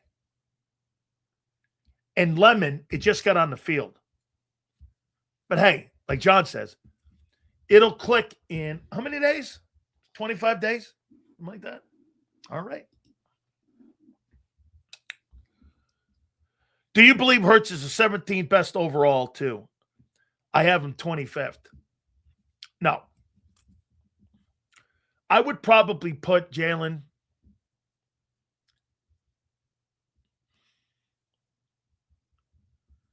somewhere in the top 15, closer to 10, 11, 12, 13, somewhere there. He's played top 10 football before, but I'd have him somewhere in there. Coming off of 26, probably closer to 15. 2022, closer to 5. Hey, 2021, probably 20th. 2022, probably 5th. 2023, 13, 11, 24, he was a non-factor. I don't know. 14, last year, 15. I don't know. Somewhere in there. By the way, it's all gauged on how well you play in your recent year. Like, I will agree with one thing that Reyes says. So Mahomes got to go out there and he's got to play. He's got to put himself back in the game. Okay? He's got to put himself back in the game. I'll agree with that. So as I looked at Aikman's stats, he never threw for over 4K. Well, it's different NFL. One, look at the completion percentages too back then. And it was more of a run-dominant league back then. More running backs, more big-time backs. They ran the ball more effectively back in the 1980s and 90s. And they played great defense. And remember, 94 was when they first started the salary cap. So, you know, the Cowboys were at the beginning stages at the end of that dynasty having to deal with the cap. Like, Jimmy would never have been able to keep that entire defense around. In no way, if they were at the height of the salary cap with all those great players on it. They would never have been able to do that.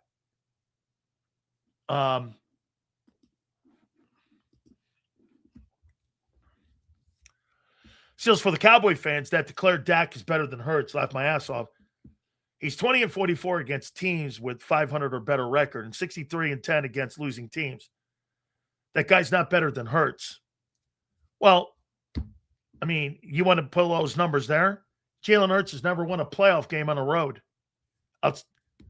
excluding the Super Bowl, on the road, like ever. And Dak is 10-5 in the division. Here, let's take a look at that. So you want to use those numbers on Dak? What's Dak versus the NFC East? Let's take a look at that. And you got to win your division first. Dak versus the NFC East teams. Record.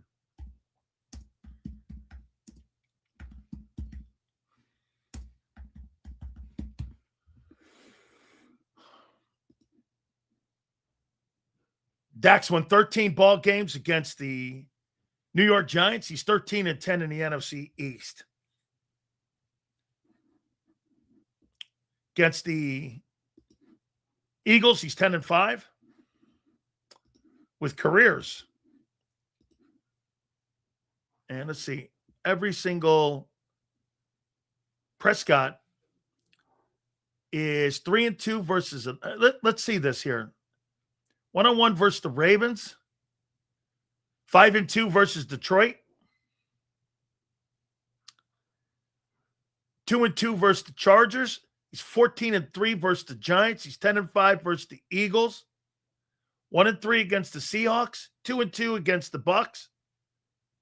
And he's 13-2 against the Commanders. 0-2 versus the Bills. He's 2-0 versus the Steelers. Dak's been a great quarterback.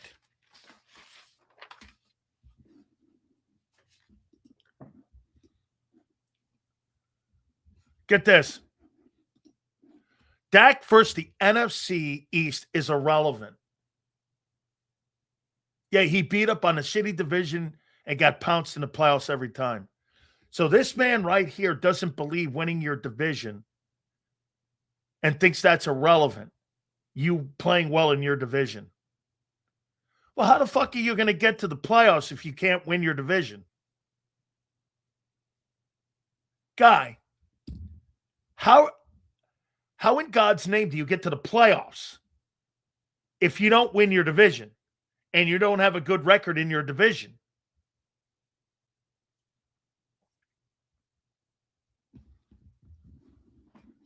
Winning in your division is now irrelevant.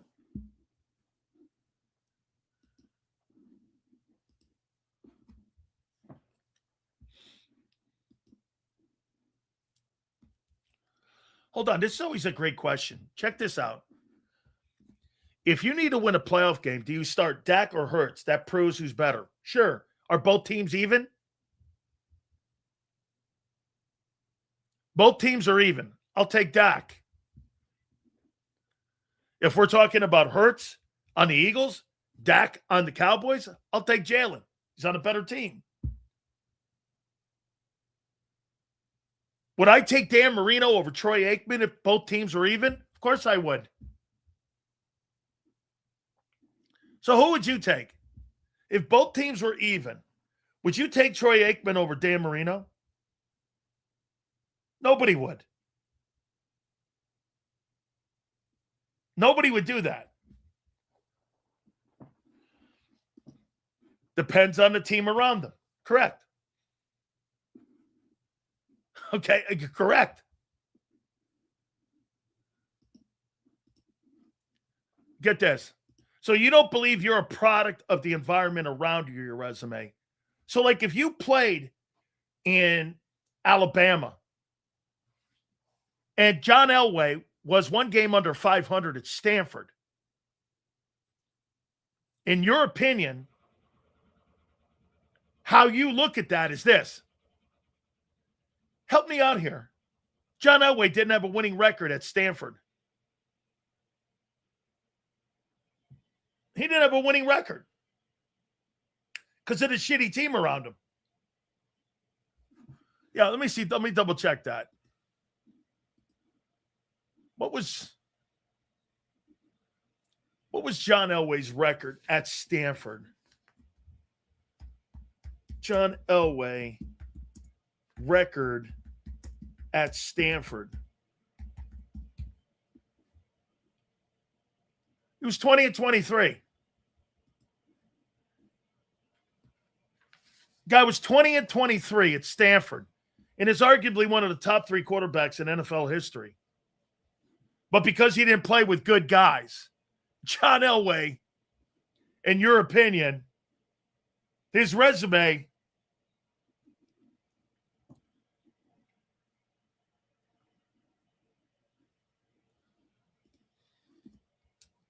get this, excuses. Not excuses. It's reality. Some teams are better. So, Twiz, you don't believe some teams are better than others? Twiz doesn't believe the Eagles are better than the Jets. And hey,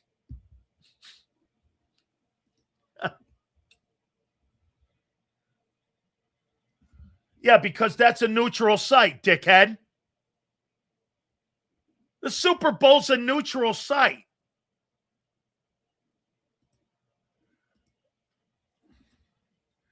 Dak has had top 5 to 10 rosters several times over his career. And who have been his coaches? My God. Whatever. It's not an argument. By the way, you only argue this dumb shit in Philly. You only argue that dumb shit in Philly. Sills, what are the Cowboys' defensive rating in the playoffs since he's been a starter? Dude, I think they've had good units.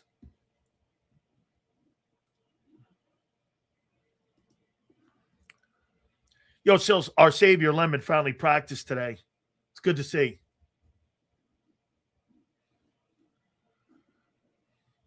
Oh, by the way, Herm will be making an appearance.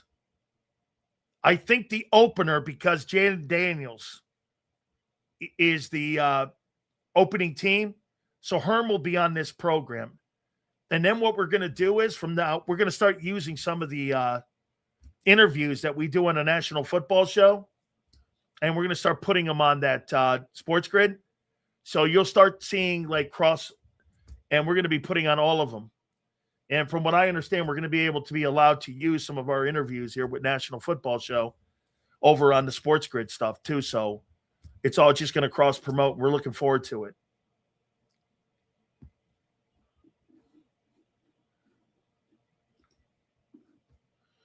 Sills, the Niners game where the offensively put up 12 points and defense was balling. Is he a choker until proven otherwise? Sure, whatever. He ain't a choker versus you guys, is he? Not everything is a challenge.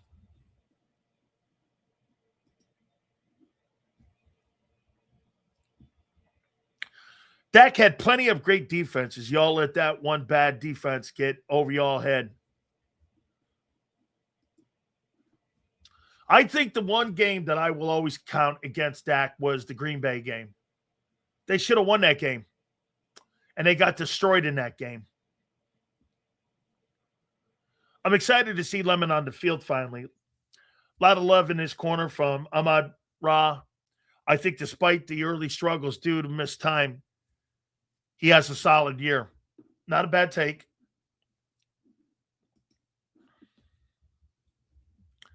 Wade Phillips and Jason Garrett are not Hall of Fame coaches. These Eagle fans are just talking. I think Phillips is a really good defensive-minded coach. I don't think much of Jason Garrett at all as a coach. Jason Garrett, seriously, was a do-boy for Jerry. He had two weapons in the game. One got hurt against a real San Francisco defense. Not that second string you all played against last year. Man, Kyle Shanahan had a ton. So in your opinion, Dak's 10-year resume is better than Hurts' 5. What are you smoking? That's not what we said. Dak Prescott is a more skilled player than Jalen Hurts. End of story, dude. We're not the only people that think this. Outside of Philly, anyone would say that. What do you think? Let me get this right. You actually think Jalen Hurts throws the ball better than Dak? And is a better pocket passer than him? Dude, that guy's never had a decent passing game in his entire 5 years in Philly.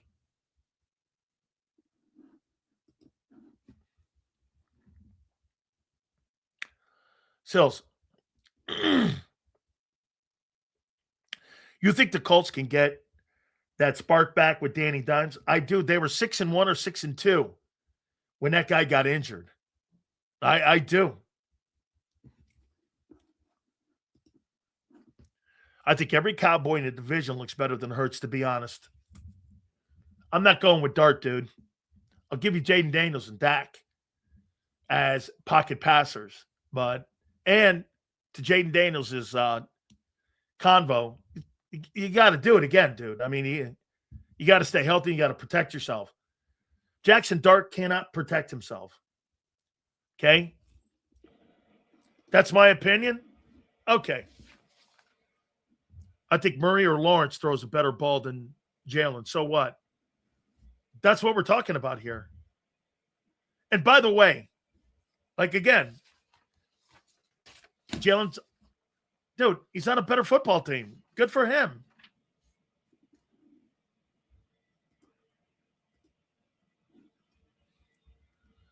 So did you see when Lampkin engaged with a double team, blocked with Keegan, and put that guy on his right side of his ass with one arm? That shit was elite. The only thing that reason that guy is not really talked about more is because he's 5'11".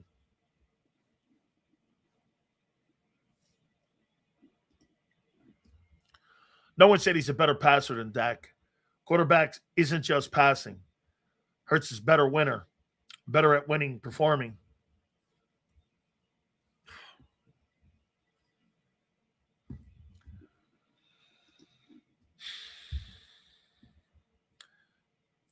Great thing is we don't need Hurts to throw amazingly.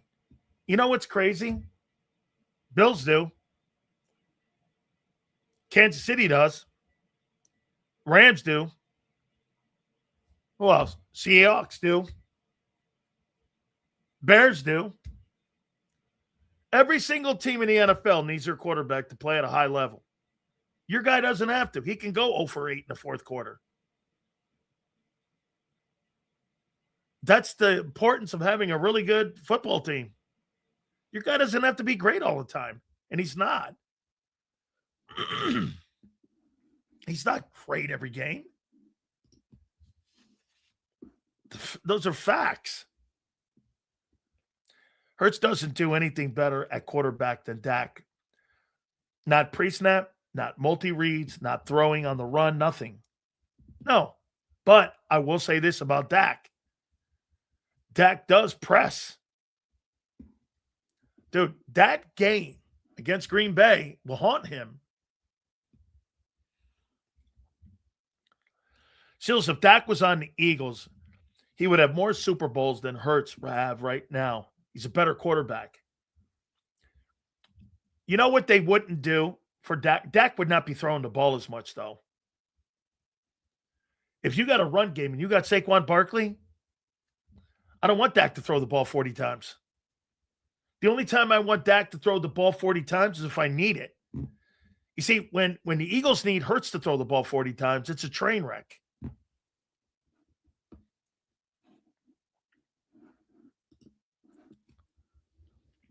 Caleb Williams was pretty bad a lot last year. Bears win because the run game and their coach designs up. Caleb makes nice splash plays, though. Yes. Yes. All right, let me pay some bills. Our great friends at Morgan & Morgan, the number one injury law firm in all of America for a reason. That is because they win. Over 30 years, there's no firm like Morgan & Morgan. Told you about the family in Pennsylvania that was initially offered $650K. They got nearly $30 million in settlement. Or the family in Florida that was initially offered $350,000. They got nearly $12 million in settlement. Go to forthepeople.com/big sales or pound law 529. That's forthepeople.com/big sales or pound law 529. And do me a favor, you tell them Big Sales sent you. There's a reason Detective Johnson is the gossip king. Oh, did you hear? Jackie and Tom are getting a divorce? Sad. Well, I heard that Ashley Had work done on her face? Yeah, oof. Just like there's a reason Morgan & Morgan is America's largest injury law firm. Injured? With over $25 billion recovered for our clients, there's a reason to go big. Bathroom? Okay. Morgan & Morgan, America's largest injury law firm. Oh, okay. Ignite your nights with free live entertainment daily, only at Live Casino and Hotel Philadelphia's Center Bar. 7 days a week, enjoy some of the region's top party bands, performers, and DJs as they take the stage in the heart of the casino action. Great cocktails, live music, and lively moments. It's all happening at Center Bar at Live Casino and Hotel Philadelphia. Visit livecasinophilly.com for more details and the complete list of upcoming events. Must be 21 or older. Gambling problem? Call 1-800-GAMBLER. This is Eric. When he got injured in a car accident, he called Morgan & Morgan. He not only gets a lawyer, he gets trial lawyers like Sam and Jessica who are in it to win it. He gets his own investigators with briefcases, leather ones. And if you ever have questions, our customer service folks keep things rolling. Injured? We're your army. Morgan & Morgan, America's largest injury law firm. Welcome to the Jet Setters and the High Rollers, to the Shot Takers and the Tastemakers. Welcome to the Viewfinders, the Thrill Seekers, and the Night Owls. Welcome to everything you could possibly want on one 5-mile island. Welcome to the Wildwoods. Book your stay today. In our hometown, we all look out for each other. We go the extra mile to lend a helping hand. We step up to keep our communities going strong. And at Independence Blue Cross, we're here to keep you going strong. We've been deeply rooted in our communities for more than 85 years. And that connection to members has earned us our spot as the #1 health insurer in the region. So while you look out for your neighbors, know IBX is always looking out for you.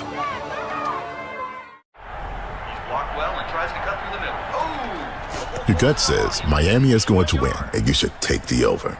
Your gut also said your NFT selfies would only go up in value. They didn't.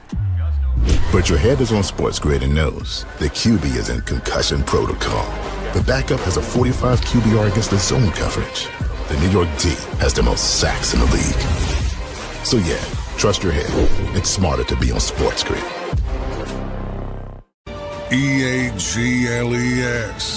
Eagles.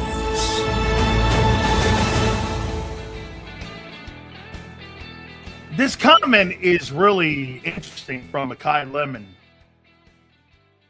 Makai Lemon confirmed he was dealing with the same injury and hamstring injury that he got hurt during spring workouts. He said he's learned from his injury and plans, quote, to be more professional going forward to avoid tweaking it in the future.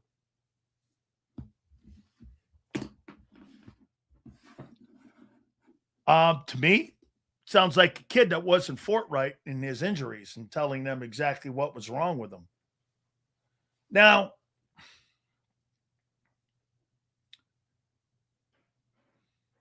kid wants to play through injury. Can't call him soft. He knows the pressure's on him because AJ's not there. I'm going to give him a hall pass. I get it. I don't think he's being malicious. I don't think he's being stupid. I just think he wants to play and he wants to contribute. And if you read any more into that, where he says being more professional, then, it's more about him wanting to play. And so there's nothing to it really. I would clearly give him the benefit of the doubt on that. So I'd give him the benefit. Sills, have you ever met Ted Hendricks, historic? I know he's before your time at Miami, but you worked for the Raiders at some point. Bro, Jim.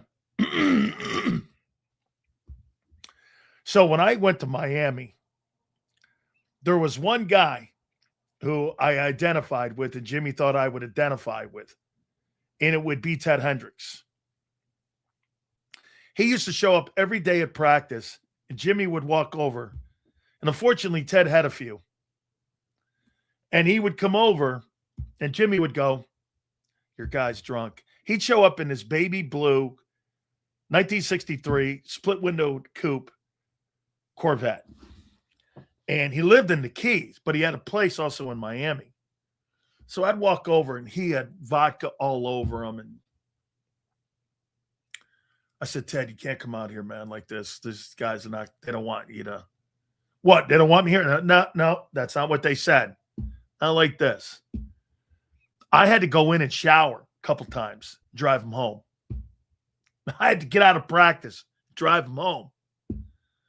"Fuck that guy. I'll kill." And I go, no, we're not going there. And so every time Ted Hendricks would show up to practice, he'd come see me. Sometimes he was great. It was all good. All social events I went out with. I love Ted Hendricks. Ted Hendricks is one of my favorite people. Arguably the greatest Hurricane of all time. He's on the 50th anniversary, the 75th anniversary, and the 100th anniversary. All-time NFL team. 3-time All-American. I mean, guy was just arguably the greatest player we've ever had. I think he's won 5 Super Bowls, maybe 4 Super Bowls. Was an all-pro with the Packers, Colts, Raiders. He's just a tremendous football player. Tremendous.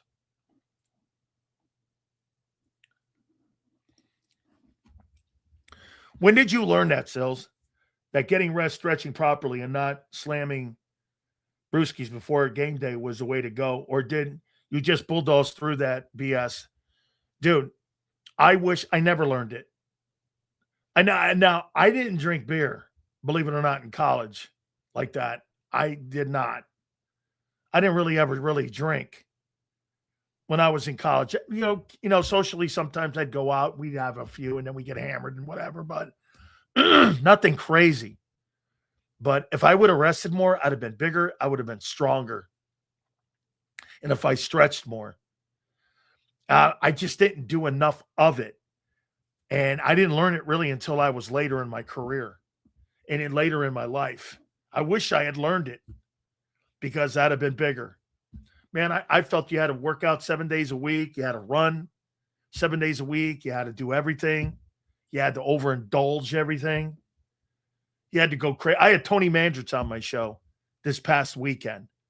Steroids, all that shit. Well, back then, everything was legal. I didn't even know what we were doing.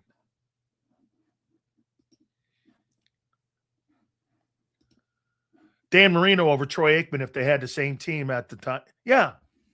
If you're going to pick a quarterback and the teams are the same, Dan Marino all night long. Troy Aikman tells you Dan Marino's the greatest quarterback to ever play. He does.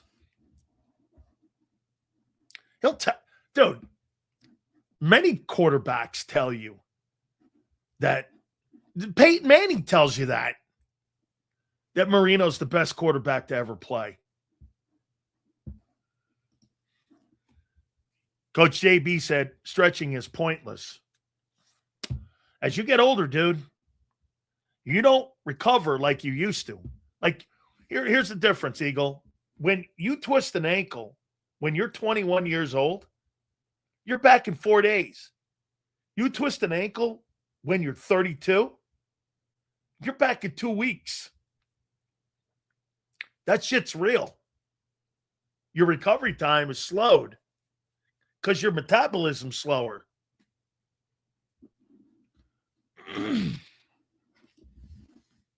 Proper prep and rehab wasn't really taught to us even back in the 2000s. They just figured you're young. Yeah, that's exactly correct. Well, you're young. You'll be all right. That's why pro football is a young man's game.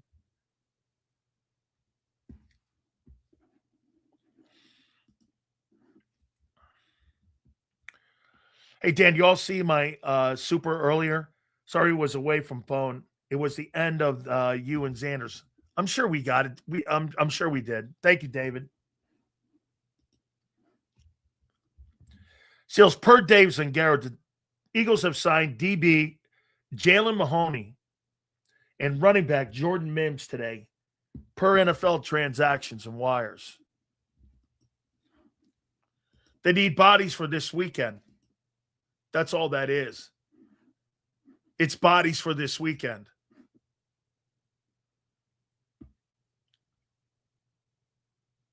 Oh, by the way, I didn't comment on this.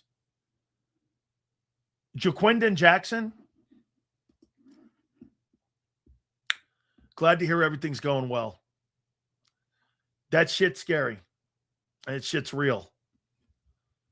Hey, man, football is a dangerous game.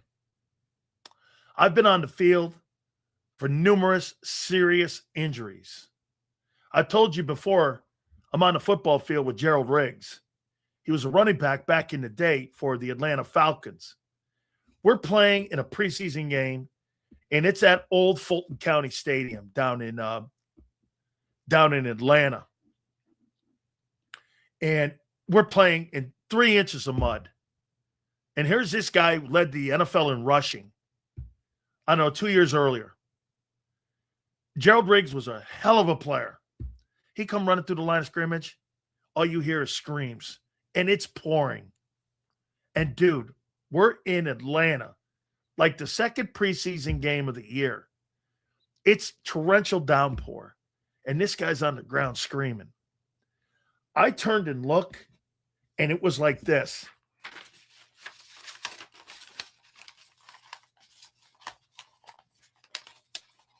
It was like this white coming out of his sock. And I'm like, what the hell is that? And it was his ankle bone had broken with a compound fracture, and both were sticking out of his calf. It completely destroyed his calf. The bone broke behind his leg and his calf and went bam through his sock. Both of them were sticking through. He'll never walk. I couldn't believe he ever walked again. I'd never seen anything like it. Blood everywhere. I mean, thank God it was raining. And with all the blood around there, you were like, dude, the guy must have lost a pint of blood. I saw that again when I was in the World League. Guy went through the line of scrimmage. His name was George Diaz. And by the way, he played for the Broncos for a while. This guy went through the line of scrimmage, man. Somehow his leg and his foot spun around completely. And all the bones kind of like burst through his like calf.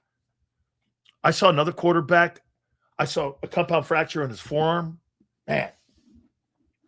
But when you get a head injury like that, and the guy can't move, those things are frightening, dude. Those things are frightening.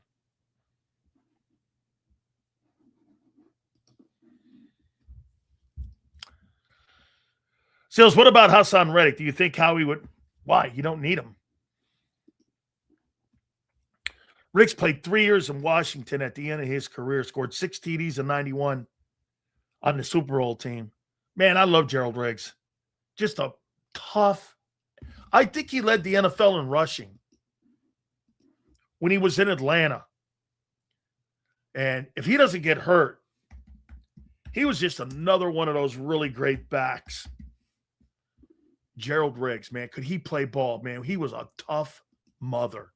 Yeah, number 42. Yeah. He didn't lead the NFL, but he went for 1,719 yards. Then in 86, 1321, 1486. 87, he went for 875 in 1988. I think he got hurt. I think it was the 88 season that he ended up getting injured. Wait here. Gerald Riggs get hurt in Atlanta.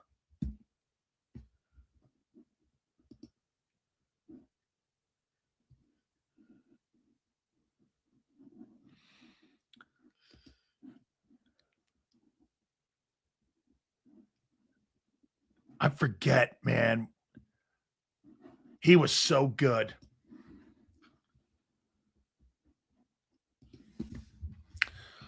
I'm going to say this. If Jalen Hurts gets 11 wins with a new OC and leads the Eagles to the postseason, then that should put Hurts back in the top 5 conversation.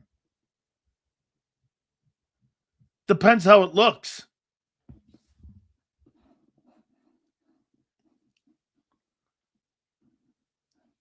Depends how it looks. So many quarterbacks look at Marino's career and realize just because you got to the Super Bowl early in your career doesn't mean you'll ever get back there. Burrow's finding that out. DFW.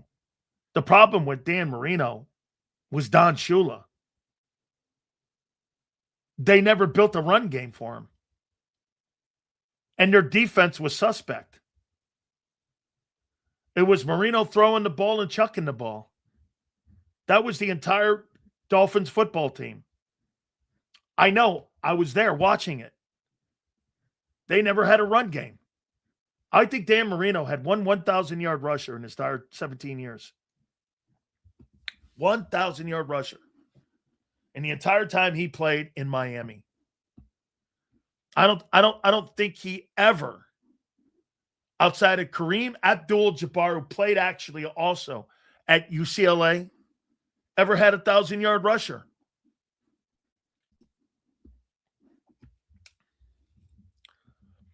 So many quarterbacks. Yes.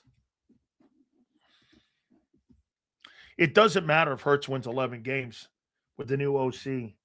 It's about how he does. He could win 11. He could win 8 games and throw for 4,500 and 12 picks. But they say he's a fringe quarterback.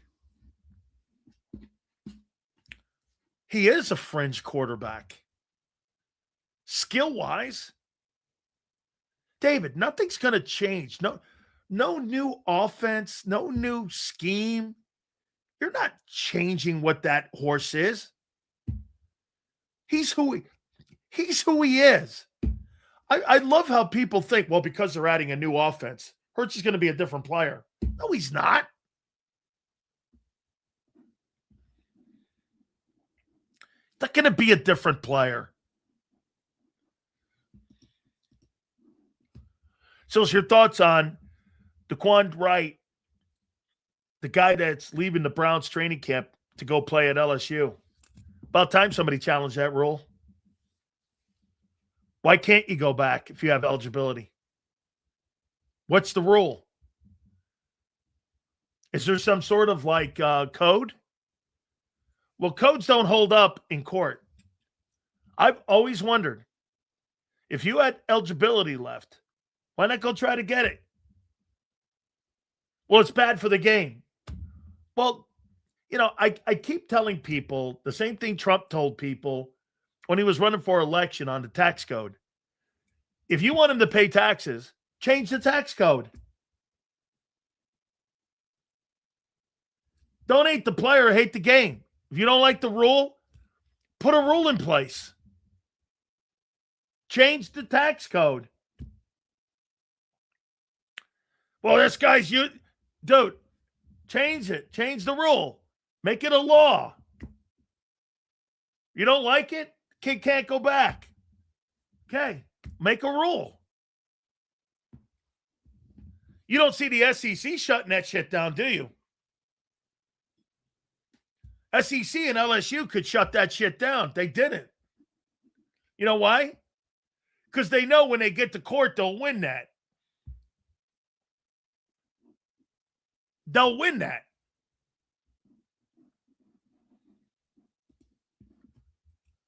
Doesn't make sense, right? Elway didn't win while playing MVP lever. He won when Davis ran all over. Ronald, they were a better team at the end of John Elway's career when Elway was the lesser player. Yes, that's correct. It just tells you about rosters. Yes. Elway was half the player he was when he got to those Super Bowl wins back to back. Let's see here. Yeah, completely agree. Like Jeff Bezos. He ignores it too.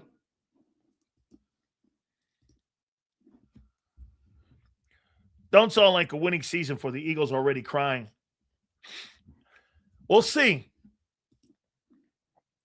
Because Sean Mannion went to pistol and put Tanner in the shotgun, I wonder if they would end up going back and doing some of that stuff with Hurts. All right, guys, I appreciate you. We're going to pay some more bills here with our great friends at Morgan & Morgan, the number one injury law firm in all of America for a reason.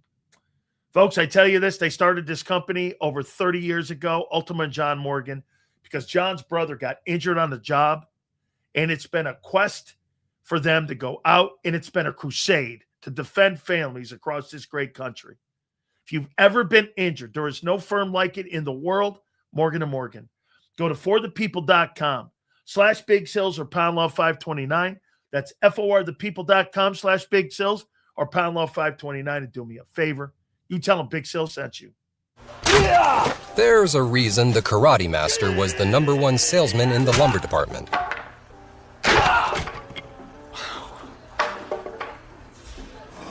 Karate. Just like there's a reason Morgan & Morgan is America's largest injury law firm. Injured? With over $25 billion recovered for our clients, there's a reason to go big. Morgan & Morgan, America's largest injury law firm. Ignite your nights with free live entertainment daily, only at Live Casino and Hotel Philadelphia's Center Bar. 7 days a week, enjoy some of the region's top party bands, performers, and DJs as they take the stage in the heart of the casino action. Great cocktails, live music, and lively moments. It's all happening at Center Bar at Live Casino and Hotel Philadelphia. Visit livecasinophilly.com for more details and the complete list of upcoming events. Must be 21 or older. Gambling problem? Call 1-800-GAMBLER. This is Eric. When he got injured in a car accident, he called Morgan & Morgan. He not only gets a lawyer, he gets trial lawyers like Sam and Jessica who are in it to win it. He gets his own investigators with briefcases, leather ones. And if you ever have questions, our customer service folks keep things rolling. Injured? We're your army. Morgan & Morgan, America's largest injury law firm. Welcome to the Jet Setters and the High Rollers, to the Shot Takers and the Tastemakers. Welcome to the Viewfinders, the Thrill Seekers, and the Night Owls. Welcome to everything you could possibly want on one 5-mile island. Welcome to the Wildwoods. Book your stay today. In our hometown, we all look out for each other. We go the extra mile to lend a helping hand. We step up to keep our communities going strong. And at Independence Blue Cross, we're here to keep you going strong. We've been deeply rooted in our communities for more than 85 years. And that connection to members has earned us our spot as the #1 health insurer in the region. So while you look out for your neighbors, know IBX is always looking out for you.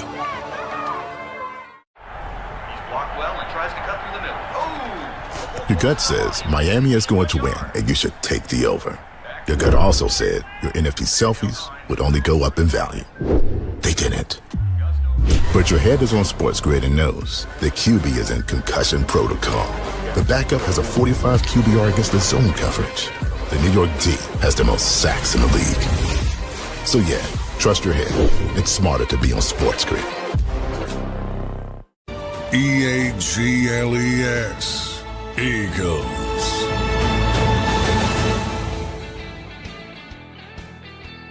Guys, I appreciate you very much. We'll see you 2 to 6 tomorrow. Angelo Cataldi will join us tomorrow. Hit that like button. Reyes, I'll see you tomorrow as well. Thank you guys again. If you haven't subscribed, please do. Till then, we'll see you on the flip side.